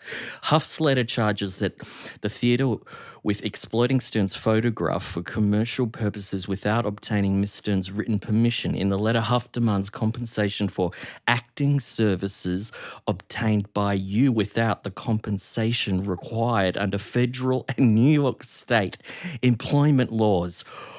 Whoa, okay, now he replies, Tenenbaum, who says he's searching for a lawyer to defend the theatre, called the charges ridiculous. He argued that Stern's demands pose a threat to all artists everywhere who work on volunteer basis. Volunteer basis, great word. He still sounds upset that Stern decided to quit after her father's notoriously zealous listeners discovered her identity. She quit the show just when it started to sell, he said, and now they have chutzpah. They have the chutzpah to sue. Chutzpah. That's Aussie saying. I love it. I love it. I love it. That's a great drop. I'll get a drop of me saying I will get a drop. I like your pronunciation better. Why is there C in there anyway? You're right. It should be phonetically. I would have said hut. I would have said chutzpah if it hadn't the C. Yeah. Stern originally joined the show. I'm trying to move this along from that little. That's okay. You're by the way, Bon, you're very ASMR for broads who love the Aussie accent. Oh yeah, I can. I think and David. I think Beachy Kolke came up with the word chutzpah. Here, listen, this is tissues into the microphone. Thank you, Andrew Jenkins. Yes, Louis C.K. wrote for Howard for some shit he had to do in the Hamptons. That's a good call by you. You're feeling sleepy. All right. Stern originally joined the show over the objections of her famous dad, and I'll add in a Bon Jovial adding, I don't think Howard even knew about it. That's because I don't think he would have let her do it because of the nudity. Anyway, over the objection, definitely right. She joined the show over the objections of her famous dad on the condition that the theatre keeps secret that she was the daughter of the king of all media. Tenenbaum said that Stern knew from the top that there is no money in off-Broadway productions. Such productions are for actors to get noticed, not paid, he said. Stern could not be reached. Her lawyer did not return a call seeking comment. According to Tenenbaum, Stern, along with her fellow actors, smilingly and willingly participated in 3 photo shoots. In fact, Tenenbaum said Stern provided the playwright-director with her own photo of herself to put on his website. Asked if Stern had signed any contracts with the theatre, Tenenbaum said, "I'm an old-timer. I do handshakes." Oh, that's a boss quote. Tenenbaum said that in 13 years of theatre productions, he has never been in such a situation. If they are successful, then it is because of their money and power, Tenenbaum told the Forward. It will be a very sad day for New York. Oh. Will it? Is that the end of the article? Yes. Okay. Yeah. So if I were Tenenbaum, I'm going to volunteer, Howard, just like your staff. Yeah, totally. Excellent. They're working for free, just like your staff does. Right. I believe every word that guy says. We have no reason to believe anything Howard says. We've proven he's a serial liar over and over again. He's lying here. You lie all the time. That's what's his name from Chicago? Danny Illini fan. Yeah. That's great. By the way, what do you think was a sadder day for New York, 9/11 or the day the Kabbalah closed? Actually, I think Howard lives like sad day easily for New York. Jesus. Skulking distance to where that was too. Like he could see it from the Millennium Towers. I think it was like off Lincoln Center or something. Samurai Cop. I love that name. I have a lifetime Sirius subscription, and I haven't listened to Howard in 2 years. I love this. This is a great line. He quiet quit. I love the quiet. Now that you say he quiet this, that's well said, Samurai Cop. Very stealthy of you. He quiet quit during COVID. I think he quit before that. And I think that's a good one. Quiet quitting is what we were talking about earlier, where it's like, here's the exciting announcement, but we'll quietly never bring it up again and just like pummel you with another announcement to distract. It's all distraction and hypnotism. Tamara Quiet Francois quit wants to know. sounds like. Go ahead, Mom. Go ahead. I'm sorry. Quiet quit sounds like something the kids are saying, wouldn't you say, John? She's what the kids call a basic bitch. It is though. That is like that. Millennial. Yeah, that's Gen Z speak. And look, I am not one to. There are some. They're great kids. My nephews are all great kids. So they're great actors too, right?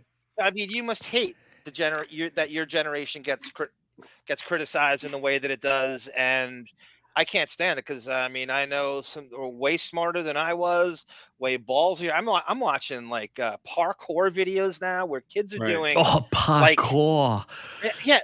They're doing superhero stuff in real life on top of buildings. I can't do that shit. Oh yeah, you're 10 years too late. That was huge. 10 years. Yeah, I think it's parkour. I think it's pronounced parkour. Parkour. It's superhero shit. It's like superhero agility. That's what I look at it when I. So you must hate that, David, when Gen X and baby boomers just take shots at millennials and Gen Z all the time. It really is unfair. Yeah, I mean, you can't help when you were born. I mean, I think it's such a silly way to judge people. And you had them. They're your kids, fucker. Yeah. Well, and every the list of things that people criticize different generations about, it's always things that make that generation selfish. Right. So every way you can criticize any generation, I think it all boils down to the same thing. It's like they want something that they don't deserve, Yep. And so I think it's silly to compare generations. There's assholes in generations and there's nice people in generations. Yes. Listen to this. Sunflower Dragon has cleared it up for us. The quiet quit is when you go into work but don't do any actual work. You don't want to work there anymore. I think I've she's quiet saying. quit many things. Yeah, you've given up I'm on bothering with the job. Yes. You're checked out. That's another one the kids are probably saying. Here's one. I'll give you one. This is a big one, John. Over the last 10 years or so, the kids will say, I'll give you a hypothetical. Somebody leaves a comment after the show and you don't agree with the comment, and then the next show, at the top of the show, you come on and talk about that comment, and you give your thoughts. And the way the kids would interpret that is, so the kids would say, after seeing the comment last episode, John came on and clapped back to Clap this back person. is a good one. Yeah. That's a very He good claps one, back. That's another one the kids are saying. So we might do a Yep. segment almost. So if anyone has any others they want to add, if you're listening to this show after it's live, leave a comment. I'm not against learning them, words. but when I use them, I feel like a poser. I'm not against it. I know that it wasn't meant for me sometimes, and sometimes you got no choice but to use it.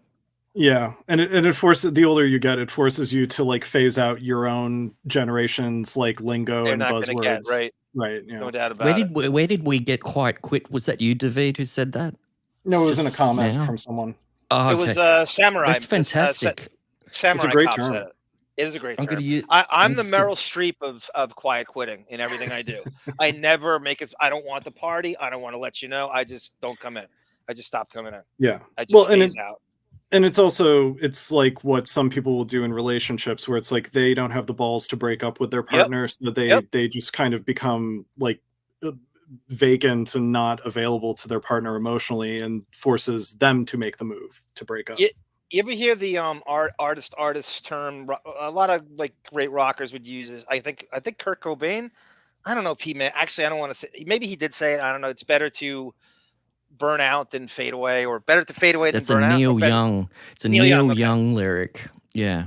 But Better Kurt to used burn it. out He than wrote fade it. Kurt away. wrote that in his suicide. Okay. That was the last thing That's he wrote right. That's in right. his Okay, that's what I'm suicide note. thinking. Thank you, Bob. Yeah, I love that That's what I'm quote. thinking. There you go. Yep. That's my credo in life.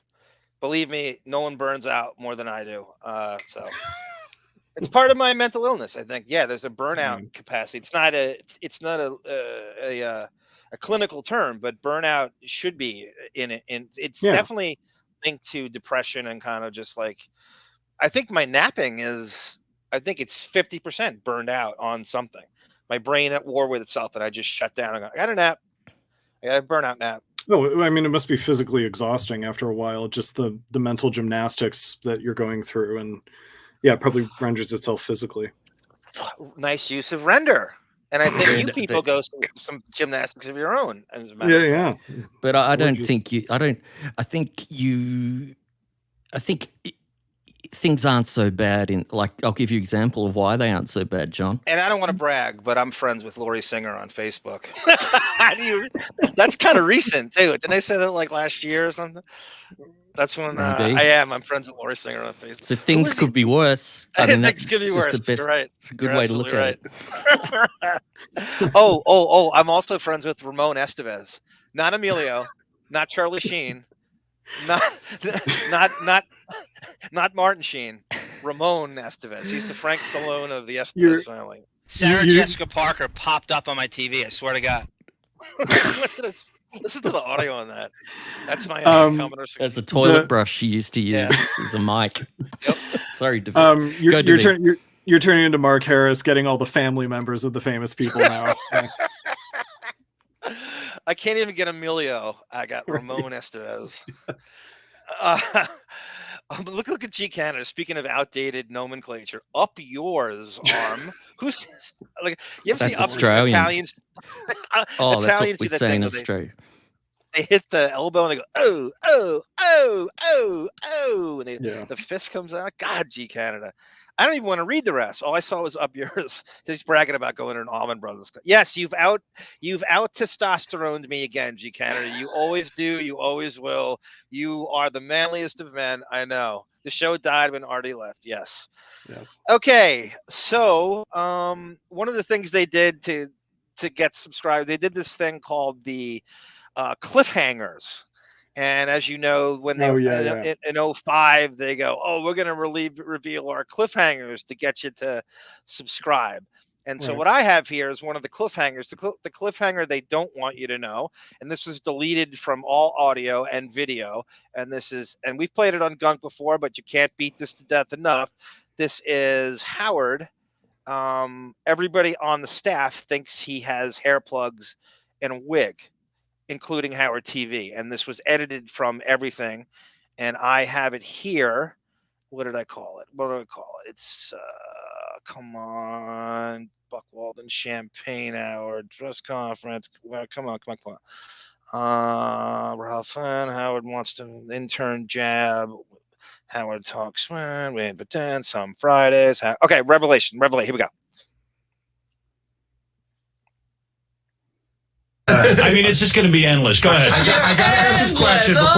Before we move ahead, I got to ask this question because I was just talking to the E guys or the in-demand guys who have probably looked at you more than anybody. Right. So I'm going to ask you a direct question. Go ahead. And here's an opportunity, if it's true, to really... I swear to God, I will answer it. Okay. Have you had anything done in any way involving your hair? Absolutely not. I swear on the life of my children. Did you say that? The life of my children is about as hollow as anything you could. You know what that's worth. Ain't saying much. Ain't saying much. The life of my children. Did you say that? Go ahead, Debbie. I'm sorry. When your only testimonial for your children is they're a great kid, that you don't value them that much. Anything done in any way involving your hair?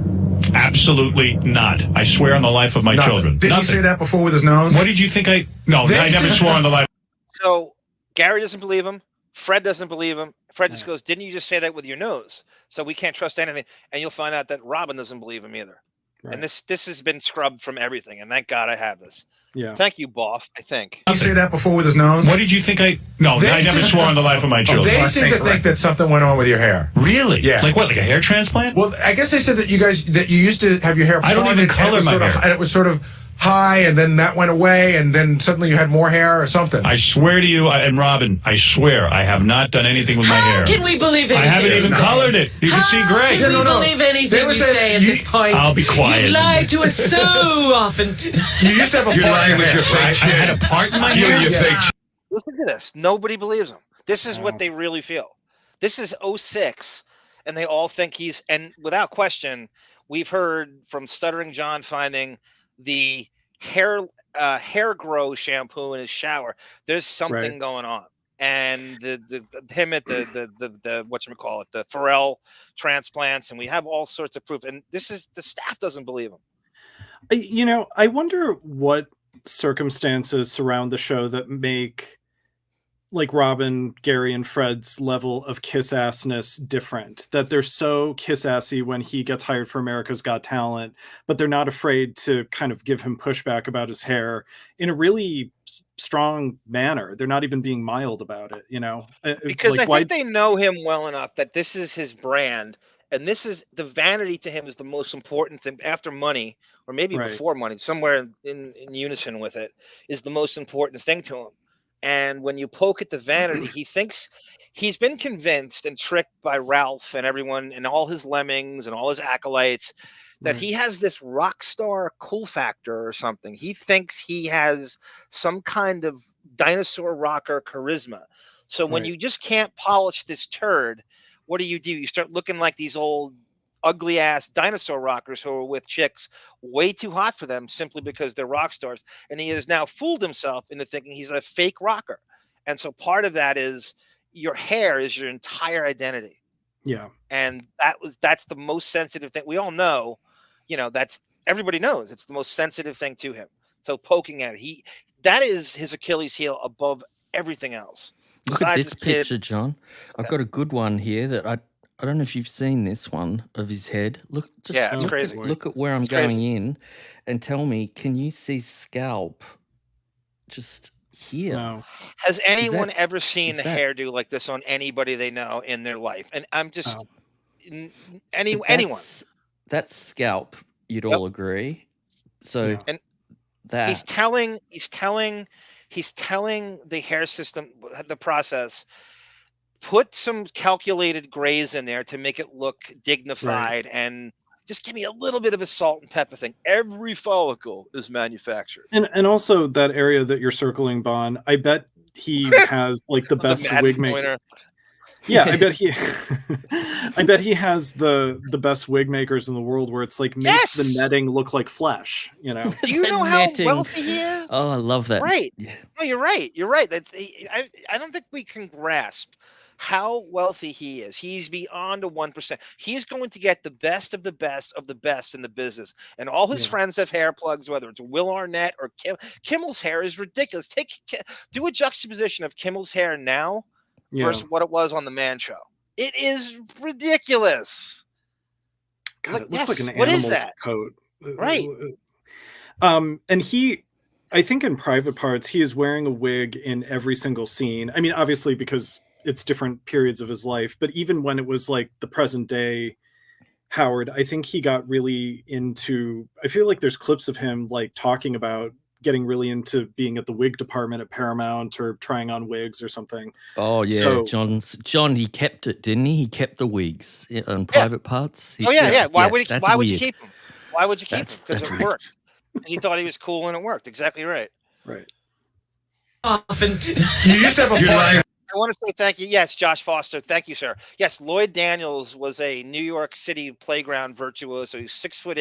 He was really supposed to be like the next LeBron. He was supposed to be LeBron James at that time. Really, that was what. And he had this crazy drug problems and all these. And he made it to the NBA. He willed himself to play for the Spurs when Jerry Tarkanian coached them. And that was the Dan Flores basketball special. That's when I saw his name. And I watched that, and I forgot what was connected. Thank you, Josh.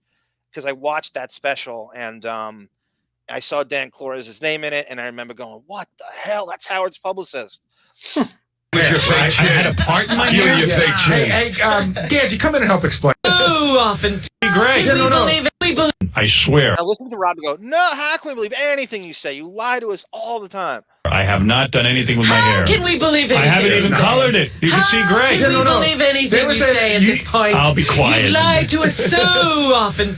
You used to have a part with your fake chin. I had a part in my You hair. and your fake chin. Hey, Gadget, come in and help explain this. Come pull on my hair. I don't care. Thank you, Sunflower Dragon. Can I tell you my favorite of Rivera story real briefly? Could you imagine Mike Walker saying that? Mike Walker and the Revolution, right? Somebody was asking about Mike Walker up front. I think it was, I forget. Yeah, so PCPBO. Yeah, the Mike Walker game, they moved it to Thursday, and you knew it was at death's doorstep. And that was when you knew the end of the show was when they did the Mike Walker game, the end of the week. So it could be Thursday, and that was the giveaway. And then Howard had the National Enquirer. One of his moves was he had all the gossip publications in his back pocket. By promoting them, he would threaten them, and so they wouldn't report stories like this. Right. And that's why if you have Mike Walker on, they're not going to report the bad shit on Howard. Yeah. Hair, I don't care. I swear I haven't done anything. If you're going to get a wig, why would you get one to look like that? Right. Get a good one. That's what he said about it. Bob Levy. Chiming in. Get a wig. Why would you get one to look like that? Right. Get a good one. That's what he said about his nose. It's the same lie. Okay, Bob. Oh, you see. Robin's great here. Thank you, Robin, for calling him out. Hey, this has been scrubbed for quite a while. I'm just relieved that you didn't have the low blow. Now it's good. So I mean, that's my point. I didn't want to get started. Now it's good because now we're going to say you have fake hair. I know. And that sucks. I got my own hair, you bald bastard, Ganji. It was actually DePace that brought this up. What? It was actually DePace that brought this up, but I'll tell you what the story was. DePace is jealous. He said there was a time. Now you got to remember, these Howard TV guys are studying footage of him. They have zooms and all sorts of crazy camera angles, right? God knows. Could you imagine, like, and Monique knows a lot of these Howard TV guys. The outtakes they must have on him. Oh, totally. The cutting room floor shit they must have.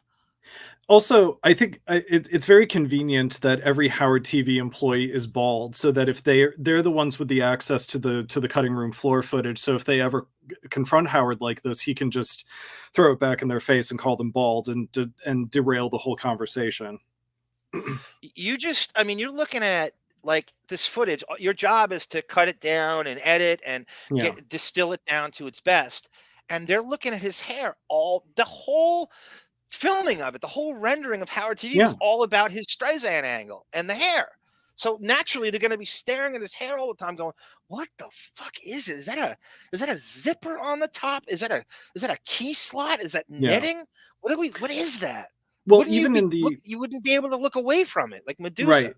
Even like the 1994 K-Rock studio, like that camera angle on Howard, it was like almost like face on. You know, it wasn't it was the least profile camera angle he's ever had.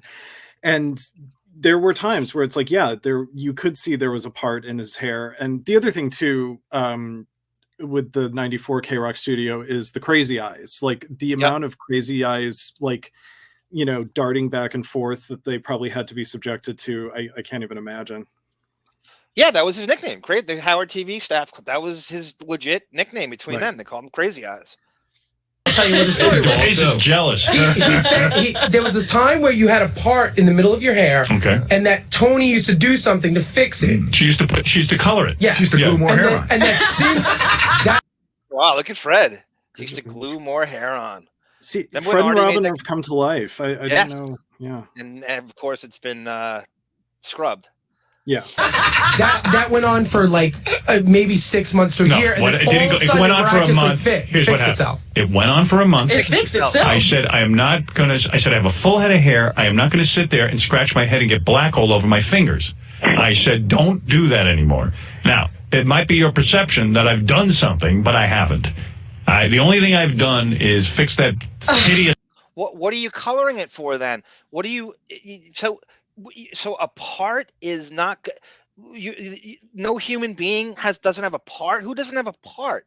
Who doesn't? Right. So a part. His vanity is so strong he can't handle a part. What is that? Have you ever heard a chick say that?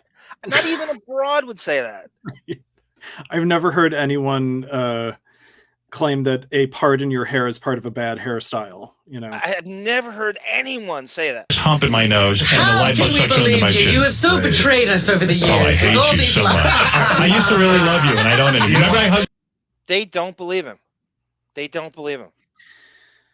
Yeah, and you know, I was called crazy all these years ago, and I had all. Jesus, if that doesn't convince you, I don't know what does. Right, and also, it's like what you said earlier about the hair is your whole identity. Yeah, it's with his brand. with the rocker persona. Part of what convinces me of that is he's not afraid to admit that he had a nose job or that he has a small penis, because in some way he just doesn't equate that with the outward public. Right, because that's not his brand. The public's never going to see his penis. Right. Yeah. So this is the huckster. So he's not the first time he's legitimately allowed to be on the air is New Year's Eve, New Year's Day at midnight going into. So he and Beth jump on Howard 100 News. This is the first time he's allowed on the air. A lot of people never heard this. So the news is doing a thing. He jumps on the air with the news, and this is him coming on Sirius for the first time. Midnight, January 1st, 2006. Legally. But wait a second. How great is it that here we are on Howard 100? So he calls in to Howard 100 News, and they're on New Year's. Wait a second. How great is it that here we are on Howard 100? I can finally stop, not saying Sirius. And, I was recently, believe it or not, I'll tell you what I did for New Year's. I went to the early bird special at a restaurant called Danielle. I got in at 6. If anyone has the time or the want, look up Danielle on the Upper West Side of Manhattan and give me a pricing for what Mr. Better Than 1% is paying. Right. Right. By the way, you know when you're trying to like suppress a burp and you kind of like tilt your chin forward and you get that kind of People voice talk like that. Yes. Yeah, that's what Howard's doing right now without the compressor on his voice. That's what Dennis Miller does. He does a burp. I know exactly what you're talking about. It's a move where if I could physically show you, I would do it. He pulls and right, and he does like that. That's exactly what. Oh God, that's a great call by you. 30, but you had to be out by 8:30 because they have a second seating at 8:30. So I was drunk by about 7:30, and Thank you, Tamara Francois. Is there anything more repellent to the blacks than the Allman Brothers? It is kryptonite. There's nothing more. Black people, you want to get rid of black people, just start talking about the Allman Brothers on the Stern Show. You'll lose your entire black audience and Hispanics. I'm like laying here with a massive hangover as we did about 2 bottles of wine. And Beth and I went out with Tom Chiasano and his beautiful wife, Penelope. All right, so he just left K-Rock, and he's going out giving Chiasano a send-off. Like, good riddance. I'm going to bash your programming now for the next 3 months until it goes into the ground. You fell into my trap. Yep, and then then CBS will sue me. Is Chiasano still alive? Yes. Okay.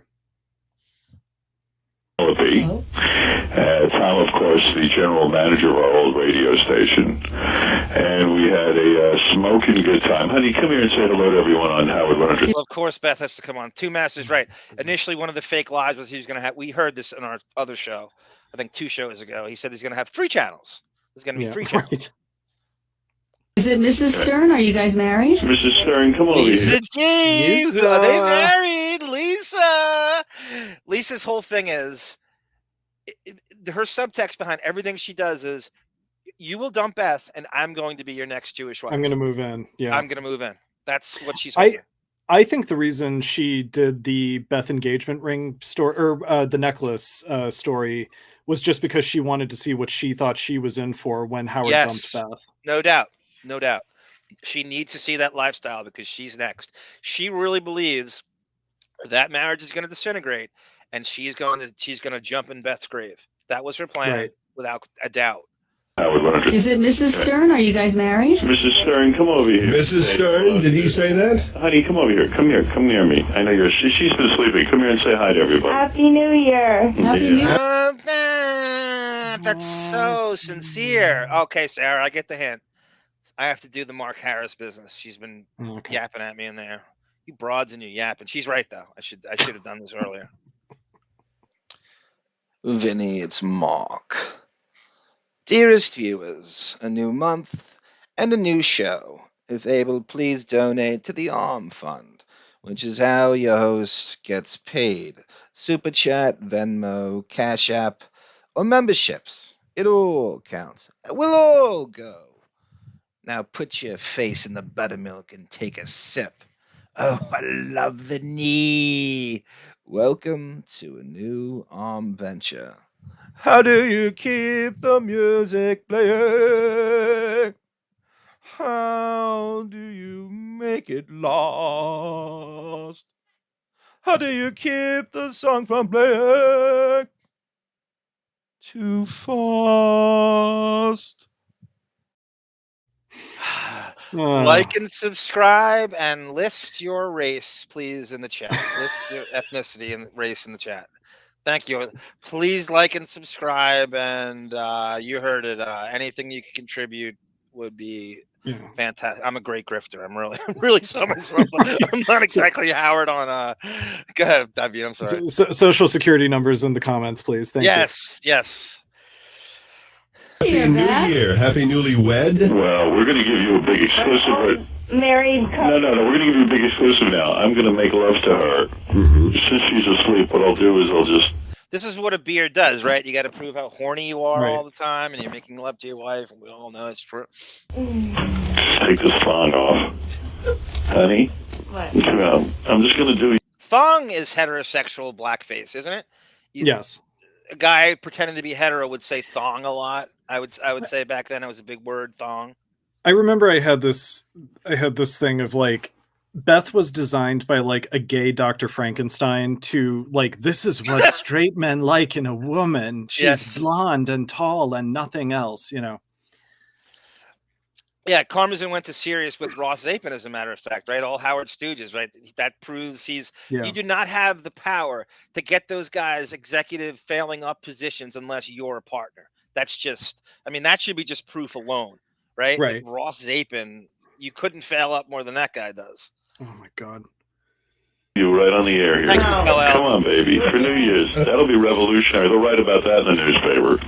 Now, first of all, with regard to our marriage, That was reported in Page 6 and then picked up by Howard 100 News exclusively. And I'll tell you this. I'm not going to comment on whether or not I'm married again until I get on the air January 9th.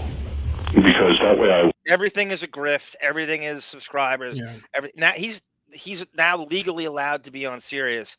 And oh no, everything is a cliffhanger. I've seen better cliffhangers from a fucking Stallone screenplay. Well, and even his cancer scare a couple of years, it's like I'm not going to talk about it. You can buy the book. Like I'll monetize my cancer scare, right? It. Right. Yeah. The guy, a billionaire, monetizing a cancer scare. Right. Like he needs to do that.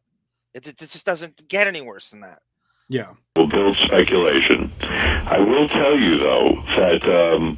This has nothing to do with the Revelation show, and this has nothing to do with the revelation that I will make personally. So, the real revelation is what we just heard, which he had scrubbed.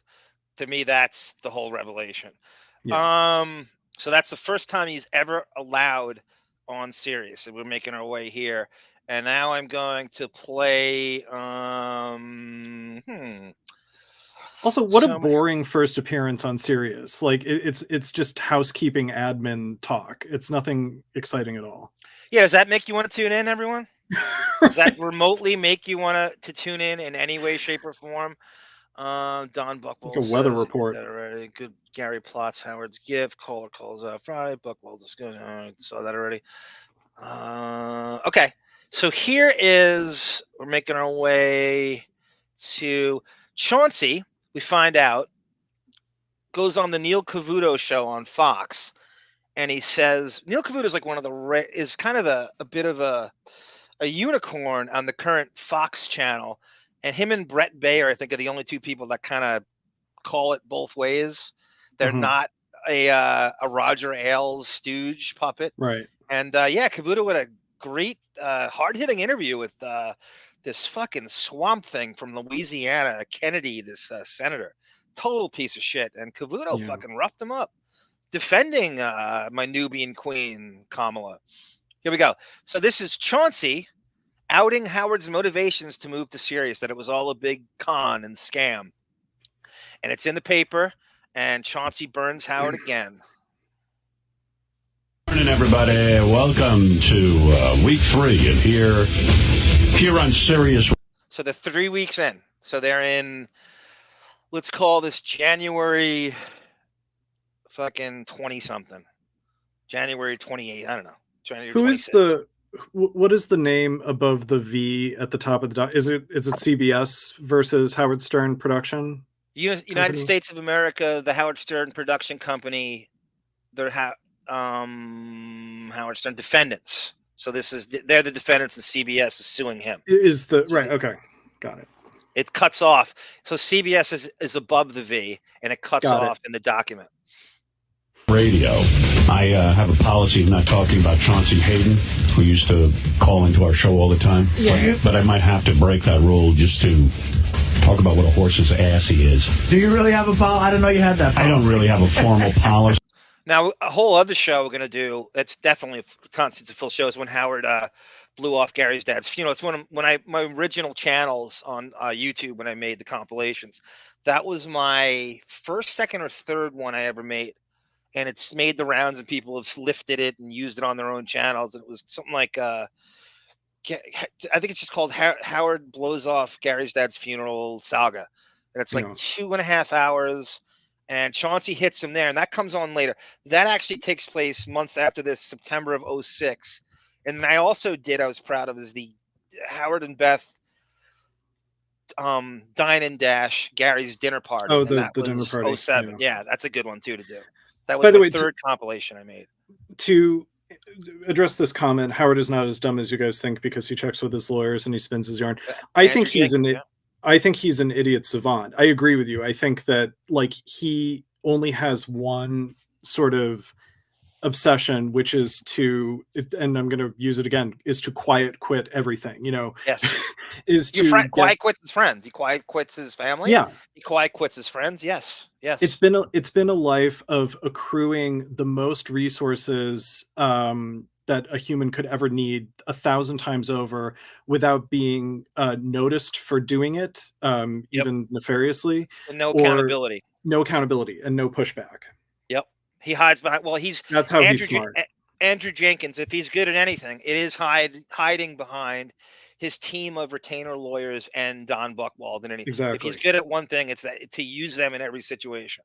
That's his savant. See, but he just repulses me. Yeah, I did notice you haven't brought him up. It seemed to be a fitting punishment for a guy who loved to hear his name. Yeah, yeah, exactly. But this time again, of course, the fair and balanced? The fair and balanced voice of not America, the voice of the George Bush administration in the right wing.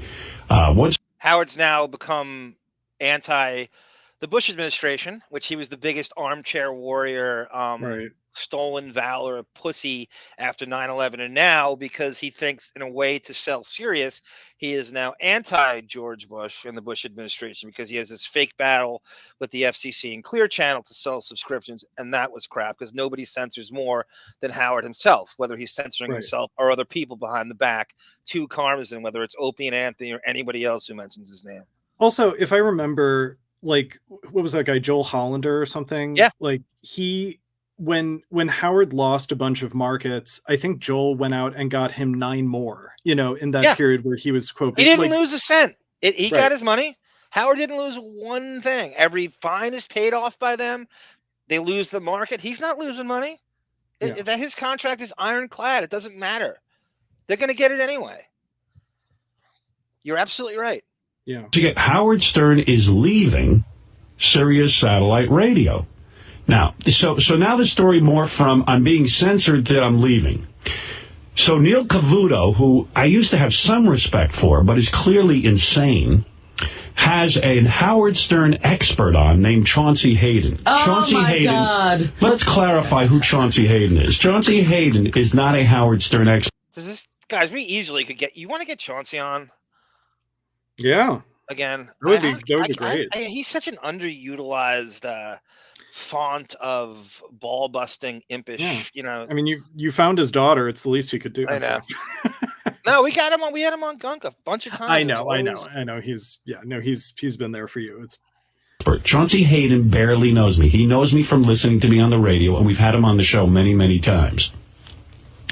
I stopped having him on the show because I realized he was a danger to me. Look, Pell, I'm guys. Stepping Out magazine, it's no dance papers, that's for sure. So we got him there. I would rather talk about my father's death in Stepping Out magazine than dance papers any day of the week. Do you think Beth would take the bus to interview with dance papers like she did for that the guy is just hell-bent on either being me or obsessed with me or something like that. There is no way that this guy is a Howard Stern expert, and I resent Fox News for passing him off as a Howard Stern expert. But you don't resent Fox News for putting your wife on the air to promote her bullshit, her fake fucking Buchwaldian bullshit. Fox News was great to, as much as many things I hate about Fox News, they were great to him. They had Beth on anytime she wanted to. Also, Beth said on Letterman when she wrote or didn't write Oh My Dog that she's not the expert, but she talked to experts. But she goes on Fox News as a dog expert running the Puppy Bowl. So that's their policy.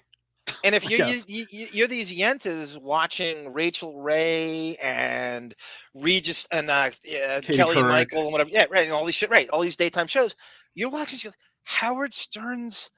That guy, Howard Stern's wife is on. What am I watching? That don't give a shit about his show and have no idea, who don't even care about him. And they have to be looking at this going, how is his wife? And they don't care about how little ratings. No one's tuning in. It's not moving the needle whatsoever. And all these Costco yentas are going, Howard Stern's wife? Why are you booking her? What is this? And they still bring her on for favors to him. Totally. I always think of the audience that had to book tickets for the Ellen show like months in advance. Like, oh my Yeah. gosh, we're taking a trip to LA. We're gonna go sit in the audience for the Ellen show. Maybe And it's Julia Beth. Roberts will be on, and it's fucking Beth, right? Yeah. I love animals. I do. I got to get that drop. I have it somewhere. Two Matt, so that's a great joke. He goes, Emily has Howard's old chin. That's a great joke. Yeah, the Channel That's 9 really chin. good. I never even heard the term Howard Stern. Call him a Howard Stern expert. Talk about the multiple You talk about a tight ship, guys. Brendan, I believe Sarah made Brendan a moderator. Is that what I'm saying in here? Oh Or boy. is that a joke? You talk about a tight ship. He's going to be Gorilla Monsoon and everybody in there. Howard Stern expert. Talk about the multiple blowjobs he got on internet radio. And talk about the free newspaper with all the spelling inaccuracies. Like dance papers. Right, yeah. Talk. Okay, so I broke this up into more. Go ahead. The Sorry. magazine that your wife interviewed in, that one. Right. Yeah. That was good enough for Beth. That Robin interviewed in when her book came out. Yeah. He is 10. The SEC does some investigation, and he gets a subpoena. Boom, right to the newspapers. He's hardly a... So that's the story, guys. So Chauncey is getting visited by, what is it, the IRS, or is it, would the feds investigate that? And Chauncey's getting subpoenaed for insider trading, Martha Stewart shit. And so he's like, I'm not going down for this guy. I'm going to tell what happened. Right. And Howard thinks that he should take a bullet for him. Why? Why? Yeah, I don't know if it's, maybe Howard didn't think it would get to the point where Chauncey would be subpoenaed, and now he's just going in full, I don't know him, or he's off the show, or like, I'm not going to talk about him again, and Gary can just say he's around, I mean, I don't know. I think it probably just got out of his He's so hands. spoiled. He's so enabled. He just thinks everybody they should go to jail for him. This is almost like, Trump's cabinet, right? Everyone's in jail. He just do it for him. He's, whatchamacallit, Navarro. Right. Friend of mine. And he uses my name as a Howard Stern expert and then speaks for me and tells people my motivations. So let's go to the clip of Chauncey on the Neil Cavuto show. And this is, I can't find it. I think Chauncey might. I would love to get this from Chauncey. If Chauncey has the full interview he did on Cavuto, I can't find the video of it. I can only get this audio, Howard playing the audio back. But I wonder if Chauncey has the full video. I would love to see that, because I think he's only showing you what he wants you to hear. Right. So I'm gonna DM Chauncey tonight. Maybe I can get him on Box, but we could have a 3-way on Boxer Bond with Chauncey from Ireland and you in Australia. That's international. Totally. Clip of Chauncey on the Neil Cavuto show. And this is, It's a timely question. He left terrestrial radio with supposedly all censorship behind, but now Shock Jock Howard Stern once again could be facing restrictions. Turns out his Sirius radio show is on a slight time delay, and now report that it's always going to be on a slight time delay. How else would I have any control over it? Code of Standards is on the way, a code that could be imposed by Sirius itself. Officials at Sirius would not comment to our show if this report was true or not. So could this be an issue for paying customers or even Howard Stern himself? Stepping out editor, Chauncey Hayden. Chauncey, how real is this?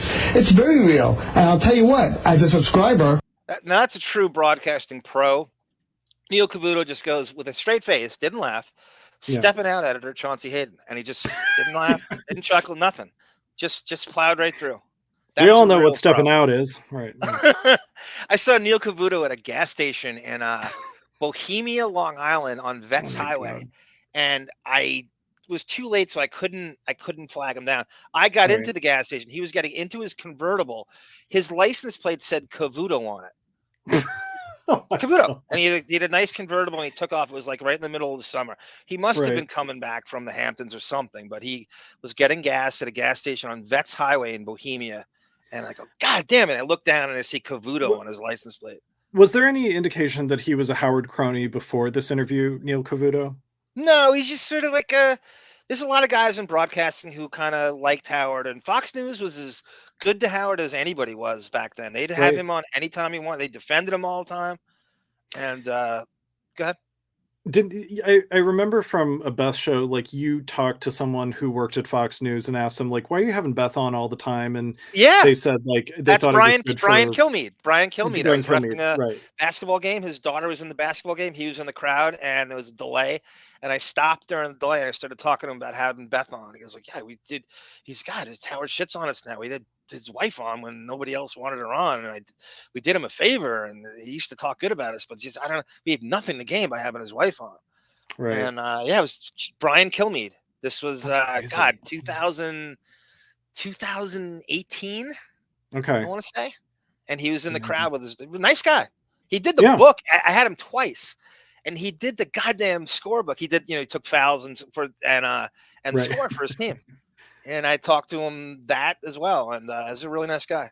I couldn't be more politically away from him and the whole network, but he was a super nice guy. Yeah, but it was in person. Yeah. I didn't talk politics with him. Yeah, no, that's Nassau County can be very, very red. In fact, Long Island is red. Long Island is red. I could not. My cousin told me that, and I couldn't believe it, but he was right. Yeah. It's very real, and I'll tell you what. As a subscriber, speaking of blue, sunflower dragons, right? Our language is ever evolving, so why not learn new phrases? I couldn't agree more. It seems like the only reason people don't want to bother is because it comes from a younger person. Couldn't agree more. So short-sighted, so closed-minded. 100% great post, sunflower. tell you what. As a subscriber, I don't know if you are or not, but I feel scammed, and I think subscribers should feel scammed. Why?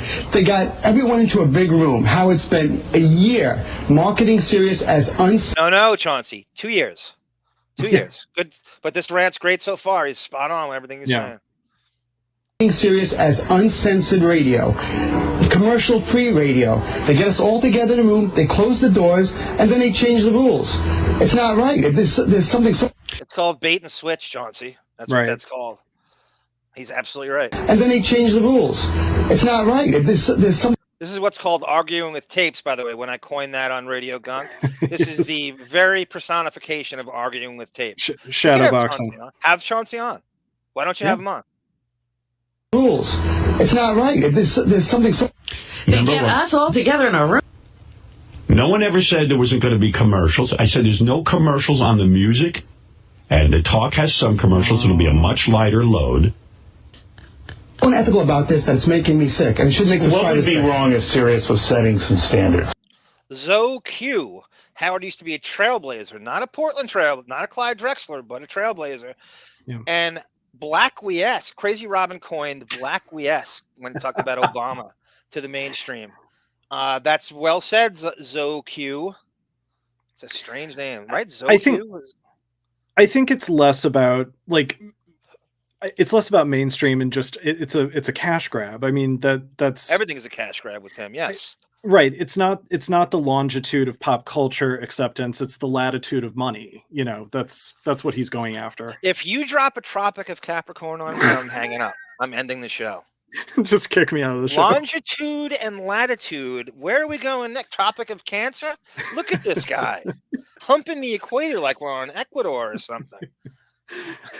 There's something very wrong with it. First of all, the word is that, well, it's Congress doing it. It's not Congress doing it. Sirius. Now that's inaccuracy number 2. Chauncey is so right at everything he's saying. He's hiding behind the fake battle with the FCC and Congress. Religious people confronting him in the street. It never happened. Professional victim. Everyone's favorite martyr. Accuracy number 2. It's Congress doing it. There needs to make money. It's all about money. It's about money for Howard Stern. It's about money for the company. Now, they're not going to sell the mom and pop mattress king down the street anymore. What they need to do is sell Disney. They need to sell BMW. And they're not going to do it with this show. That's outrageous. They're just not. And they need those advertising dollars. That's what it's about. Now, if I'm Howard Stern and I'd come here to escape, the craziness of commercial radio and what's required of me there. I know a big paycheck was a big draw to run a Violet. Of course. But... of course. He's a Howard Stern expert. He would know what drew me here. Please. And has anybody heard any censorship either on my show or on Bubba's show or on the channel? The language is... the angrier Howard gets or the more rattled he gets, the more accurate Chauncey is because he hit a nerve. Because everything he said is spot on. Right. And when you cut to today, how prophetic that is, that everything came to fruition. He predicted everything back then. Yeah. Knowing he's doing this shit in, early 06, late 05, he's calling. This is way ahead of his time. Yeah. Also, Howard's doing the thing here where he interrupts the tape, hoping the audience will forget what Chauncey's train of thought was before he stopped the tape. So Yes. it makes Chauncey seem less credible. And then he knows all the acolytes and lemmings on the show need this so bad, and you're ruining the end zone dance. So they're gonna back him up, and no one's still. I would suggest that Artie actually still talks to Chauncey during this. Yeah, and he won't admit it. And I Jersey think guy. that and how sorry, and Robin and Fred are doing the what? What is he talking about? Yeah. Yeah, Sunflower Dragons, right? Howard TV's filmed when Howard walked into the studio. They have all this, all the other stuff. The guys had to have seen footage of him pulling on his hair and moving it around and making adjustments that nobody had. You're getting the best of him when Howard TV actually hits the net when it comes on the air.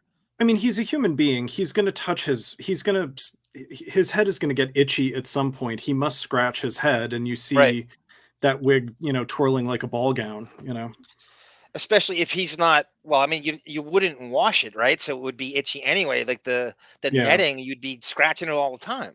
Yeah, exactly. I have my own censorship, if you will. As long as people subscribe, we will. So now he's telling his paying subscriber, I'm censoring myself with this wild west of say anything. Oh, no. I'm censoring myself because I have an income base. All of a sudden, I don't have that freedom. I don't think with Howard it's about freedom. It's always about money. Let's call it what it is. God, he's so right. Everything he's spot on. Howard's making $100 million a year. If K-Rock came up with $100 million a year, he'd still be on K-Rock today. Well, the Howard Stern expert seems to know it. Do you agree with that, David? That it's all about money?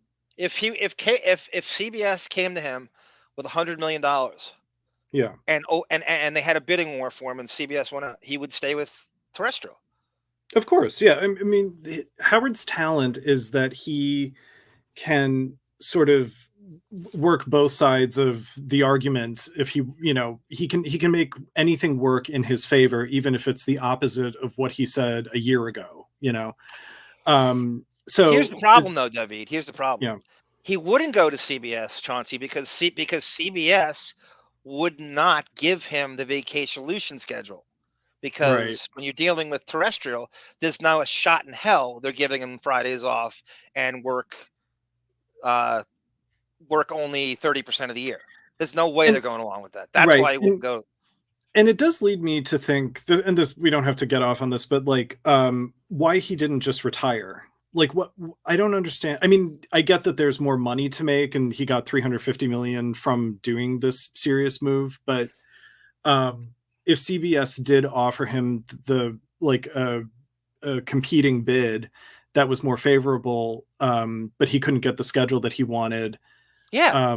They gave him a deal with the devil and the unaccountability, right? So CBS is going to make him accountable. Right, he's going to have some level of accountability at terrestrial. On Sirius, they're saying, "Oh, we'll pay for everything. You have no problems. We're gonna, everything is on us. You have no accountability. You have no." So they promised him not just the money, but it was everything else with it. The least amount of work hours, and then no accountability along with it. There's no way terrestrial is going to make those same agreements. I also think that between Mel Karmazin and probably Don and Howard, they throughout the 90s, they kind of rode the wave of radio stations kind of buying each other out, and everything's getting consolidated, and it's very confusing. Yeah, the whole thing with Infinity and Clear Channel, and you didn't know who owned what. You're absolutely right. And what was the other one? What was the third one? The big one? God damn it, I forget. Oh, God. It wasn't Viacom, was it? No, maybe. I think somebody will probably have it in the chat. It was another big one. Okay, yeah, but I think that I wonder if by 2004, 2005, that those days are over. Like, it's the internet is on the ascent. It's clear that radio has.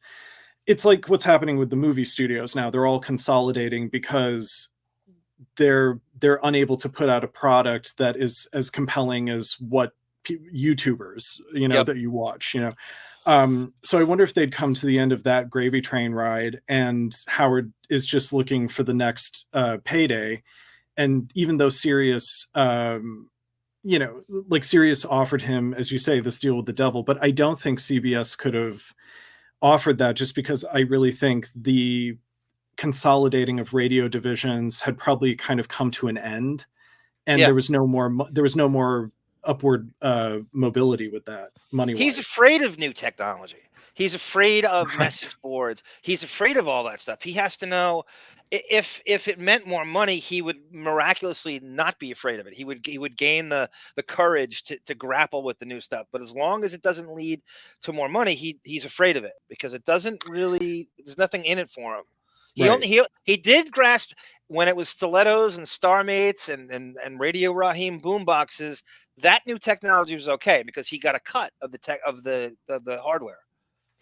And also under the umbrella of CBS and Viacom, he's not the biggest star that company has in their other media. So it's Sirius. He can be the silent partner. He can have that kind of be on the board of directors, so to speak. Not really, but and bonuses. There's no way CBS is giving him that. He basically found like a wealthy relative in Sirius Radio that was going to make him a trust fund baby. Yeah, good. I like that. Sammy the Bull Gravano says Pell wouldn't take a bullet for Gotti. Victoria wouldn't for Arm is Gore Vidal to Kilmeade's William F. Buckley with a bizarre reference. God, we are so valuable. You and Gore Vidal you went to college together, right, David? Oh, yes, and had many orgies. Everything. And the fact of the matter is, I had enough money to quit. I didn't need to be doing this. Secondly, now that they announce money with me, that this is a big money deal. Fact of the matter is, was on my that thread that I created, rename Radio Gunk. So when McDowell's lifted that, quite frankly, fact of the matter is way better than quite, because to Howard, like everybody says, quite. Stephen A. Smith had a show on ESPN called, there's like 1,000 quite franklies. Yeah. And fact of the matter is a way better thing to steal from my thread. Quite frankly, is a lyric in King Norris's "Don't Talk Down to Me" too. So, yes. I can't believe you remember that. Fact of the matter is, they announce money with me. That this is a big money deal. Everyone thinks my entire motivation is money. This whole thing with the fist in the money and freedom, because money leads to freedom, right? In his case, you could hide and you could throw it at stuff. Free speech, uncensored radio. It was a big But I think the Howard Stern is a brilliant, a big load of bull. First of all, the whole report that I'm being censored is a lie. Well, you know what this is. This is hurt feelings. You're hearing the guy who hasn't been able to get to you for a long time, and never this will. is his only way now. Yeah, well, he sealed his coffin now. Just stay away from... He can't get to you because of money. Right. You can throw money at the problem. That's why Chauncey can't get at you, because of money. I mean, go do another show. You know what I mean? Hire teams of security. Go do the Booker show, the Howard Stern impressionist show. Okay, the Booker show is on K-Rock, his old K-Rock. So he's now insulting his old place, and now CBS is listening to this, and they can't wait to sue him, because all he does is shit on their programming, and that's had to be what put them over to initiate the lawsuit. I don't give a fuck. You know, I tuned in. Booker is Jennifer Lopez's sister's boyfriend at the time. Oh, Booker, he calls him Booger, and he's part of the Bros with Ralph and Richie Notar and shit. Yes, right. He's shitting on his friend. What a guy. Go ahead, David. You're about to ask. Is at this point, is Howard also not talking to Cabby because of the porn that he shot in his studio? Or yes, okay. Cabby's in a very similar list of the unmentionables that Chauncey was on at the time. Yeah, Cabby was toxic to him at this point. Exactly right. Arm would carry Jag Meat's water, and then Frank the Tank says, "Big time." Arm would be a big Jag Meat booster. I guess that's some kind of Canadian bacon Mountie nomenclature or something. Jag Meat. Yeah, Jag Meat. That's a good insult for someone, right? You fucking Jag Meat. Yeah. In K-Rock this morning. And they spelled it. Yeah, strange. I don't even know who was on it. It was the overnight show. Okay. God damn. I mean, it's just a wall of Howard Stern imitators. Oh, yeah. Thank you, Brendan. Fuji Vice with a better looking than some of the Barracudas I've seen you with, Brendan. Thank you, Brendan. So everyone's an imitator. These are his friends, and this is his old station. And Tom Chiusano is his friend, and he runs the station. And this is the shit he did when he was at K-Rock, that the Greaseman is an imitator, and Mancow's an imitator, and Imus is an imitator. And, it's the same act, now the sword that CBS created for Howard, he's slaying them with. Steve Dahl is and it's just a wall of Howard Stern imitators. Oh, yeah. This could be the best news coming. All of a sudden, he could say he's attacking the folks he's working for. Bingo! Home run. That's exactly right. This is the best thing that could happen to Howard. It gets him off the hook with having to go too far in the air, so now the fans can say... But what about the fact I haven't been censored? How about he go... Well, they're persecuting Howard once again. Well, God, Chauncey's so prophetic here. Everything he says is spot on. Professional victim, the professional, the world's greatest martyr, and the fake battle with everything's good. And the fact that there will be a red list someday of censored material from the show. And no one's going to censor his own show more than he is. To everybody. Right, Artie's not in any video clip that they post from the past. They cut around Artie as much as they can. Who has a red flag list? Right. But you remember Matthew Berry, the fantasy football expert who came on and was revealed that they have a red flag list for him before the show, and that just blew his stack when he told Will Murray and Jason were in the studio. I love that clip. Remember that the Matthew Berry, the fantasy football came? Yeah, that was a great clip. And he was forced. Howard's like, no. What did they tell you? No, this, you can say anything here. He's like, well, I don't want to. I really respect you, and I was told, and I don't want to do this, but I'm going to have to. You telling me to do it? Your wife, your kids, and Marcy Turk are not allowed to be brought up on the air. That's right. I remember that now. Yeah. Yes, Brendan, it's very fair to say that Howard is in fact, Gorilla Monsoon would say, a fountain of misinformation. In other words, is a good one, Crazy Robin. In other words, is ridiculous. I think Bond was going to make in other words montage. Yeah. Right, Bond? That was one of the things that you either did or are going to do. Oh, I can't remember. Maybe. But in other words, between Gary and Howard, in other words. Right. In other words, is such a lazy student writing a book report the night before, like restating, just like trying to figure out a way to rewrite every sentence from the book, they're just restating it. I'm gonna rename Armquaman to Jagmeat for the rest of this. Arm is I'll just put Jagmeat. Arm the Jagmeat. I just put Jagmeat. That'll be a nickname. That's a great nickname. Does it show up? Arm the Jagmeat? I don't know if you say it. I don't see any of our names actually, but yeah, it doesn't show. I got to do something about that. When you play like a thing, it just takes the names away. Yeah. One thing, we've all been sold a big scam. That's what it. How about this could be potentially slanderous? You're calling me a fraud. Yeah. Man, this is so great. This is such great audio. We really need to let Chauncey know how great he is here and how prophetic he was. You're saying I committed fraud. I'm not sure where the There was Kane and Cabby, Frank the Tank. Kane. They did the afternoon show on K-Rock in New York, and it was like a rock and roll. It was like a alternative rock show. It was on from 4 to 7. Yeah. In New York, and Kane was his partner, and they had an interview with Eddie Vedder before Howard did, and Howard was jealous of it, and they goofed on it with Doc from Love Boat. Also, Kane was on Sex and the City once. Oh. He played like a man-child who dated Carrie Bradshaw. Oh, interesting. There's a lot of Stern crossover on Sex and the City. Kenneth Keith Kallenbach was on it once.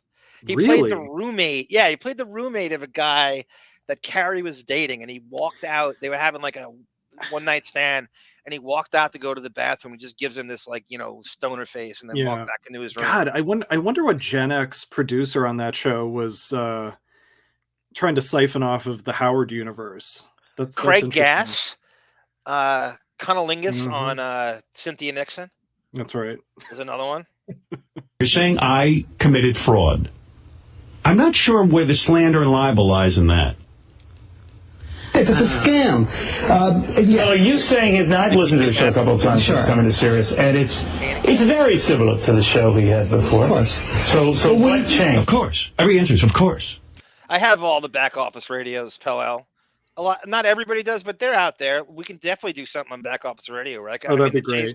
The Jason Kaplan show, the Jason and That Will would show. be great. Yeah, we really need Lock to do that that. in. Lock it in. You want to do it? Jesus, it's gonna be a whole. You want to do it in between? What we're doing next week? What are we doing? We're doing Richard and the streaking clip, right? And then we'll do that after that. Sure. Yeah, whenever. See Okay. how you go. See, Okay. yeah. That'd be great. Of course. So what changed? Of course. Every answer is of course. He knows. Well, it's going to get worse. It's going to be more sensitive than it was on free radio. What changed is that on terrestrial radio, Howard could always go a little far, according to the FCC guidelines. But they weren't going to lose the big advertisers because they didn't. Look at how he's uncovered everything. Have the big advertisers. They relied on the guy down the street to advertise. What's changed now is Sirius to survive needs corporate advertising. They need to charge big dollars to big. No, they don't. Even Neil Cavuto Knew what they were getting when Howard Stern came over. Yeah, and don't think that for a second that they didn't know that this show was going to be censored.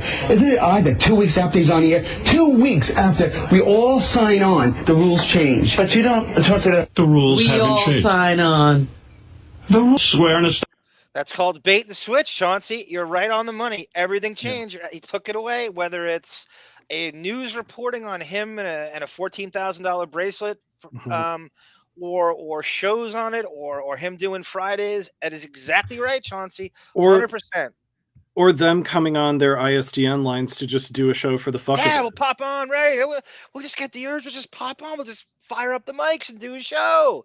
Bullshit. Everything. And if it did get there, it was taken away as soon as he was threatened by it. Whether it's a back office radio or whatever. It's going to go away. It never gets better. It only gets. He's going to distill it down to where he gets all the money, and that's why the tapes was such a big deal to him. Because how would he program these channels if he didn't have the fucking old shows? Oh yeah, he'd have to do live radio. That was why he was so adamant about it. Probably 6 out of 10 times that I would turn on Howard 100 when I was back home in Cleveland during college, it was Master Tape Theater. 6 out of 10 times. Right. Yeah. 6 out of 10. Right. Exactly. And that was his goal. So what would you have to fill it with if it wasn't that? What would you fill it with? Live radio. And he doesn't want to pay anybody. And he doesn't want to do it. Yeah. And here's a guy. Go ahead. I'm sorry, David. I'm sorry. And then the rest of the time you just fill with Ashley Madison commercials. Yes. No, here's a guy who will have Tendrils is right. Welcome, Tendrils.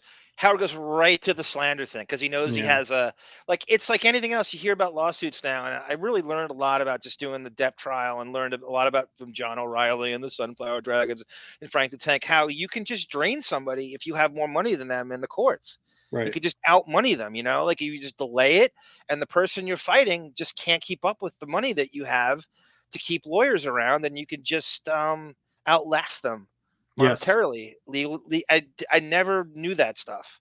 And I wonder if Howard, he's super greedy, but I wonder if his hoarding money is for that reason, where it's like my past is going to come and haunt me someday, whether it's like the interns from the intern beauty pageant, or that I was somehow implicated with Jeffrey Epstein, or I was somehow implicated with even someone like Double A or something. Yeah. And Definitely you're saving, you're building this, like hoarding this nest egg for a rainy day, and the rainy day is a team of lawyers that just keep you away from shit, right? That you could just throw money at the problem. Definitely he knows it's coming, and so does Buchwald, right?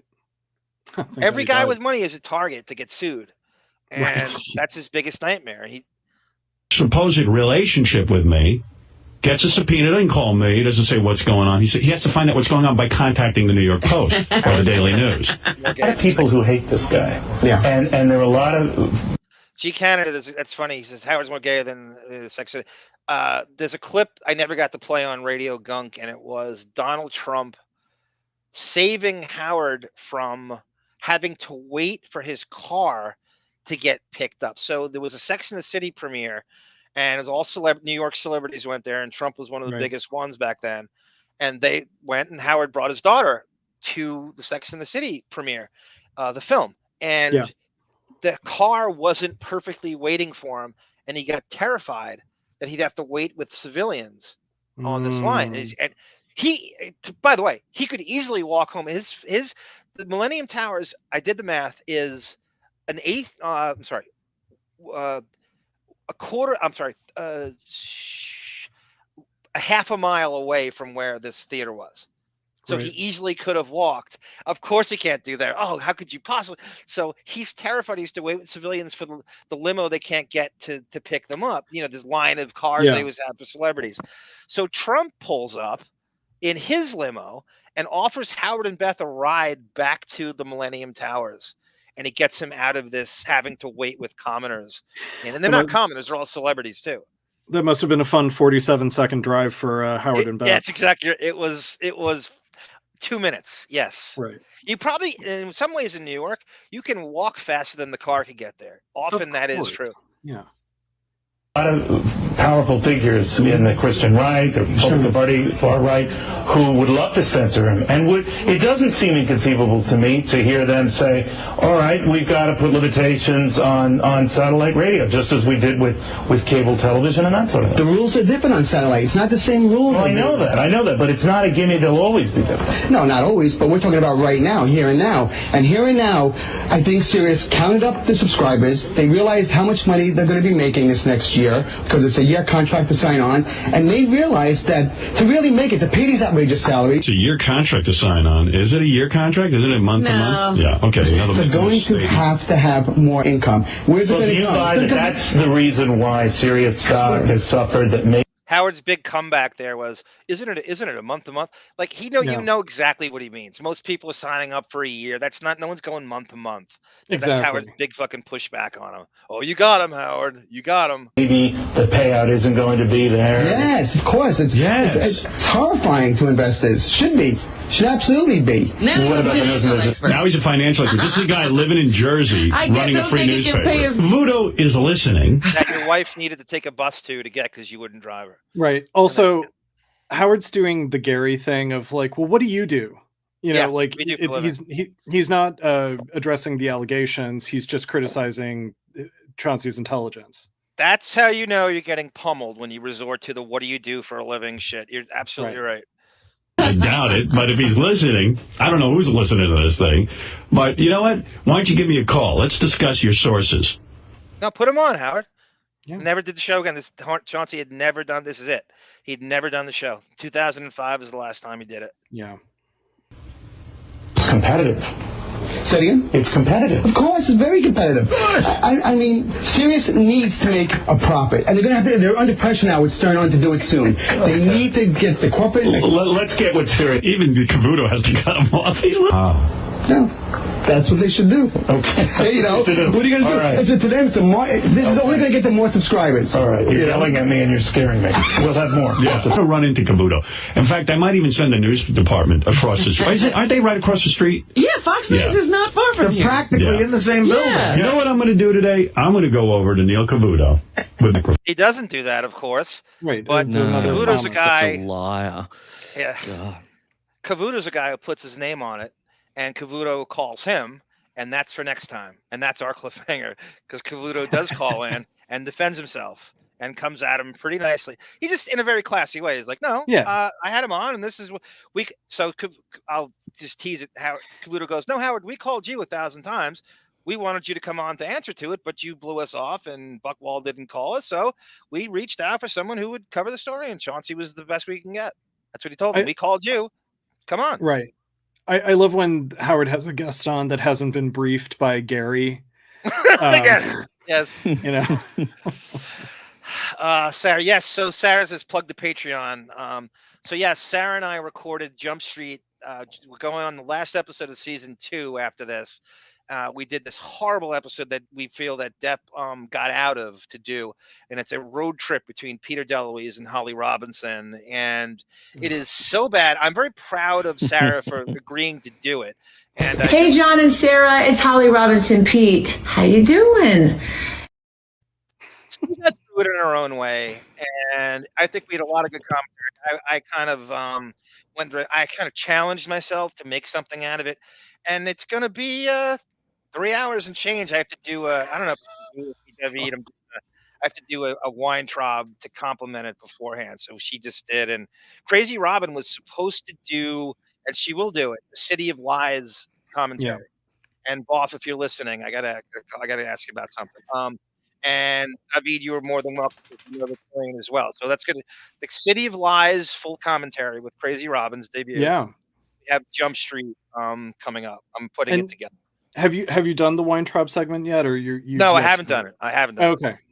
If you want to do it, it's let me know. I'm happy to pinch it. It's we can have fun with it. I'm trying to poke together some stuff about this. And one of the actresses' names, she hasn't worked since 1991. She's a Dollar Tree Winona Ryder. Her name is Harvest Moon. That is her name. Oh my God. As in River Phoenix.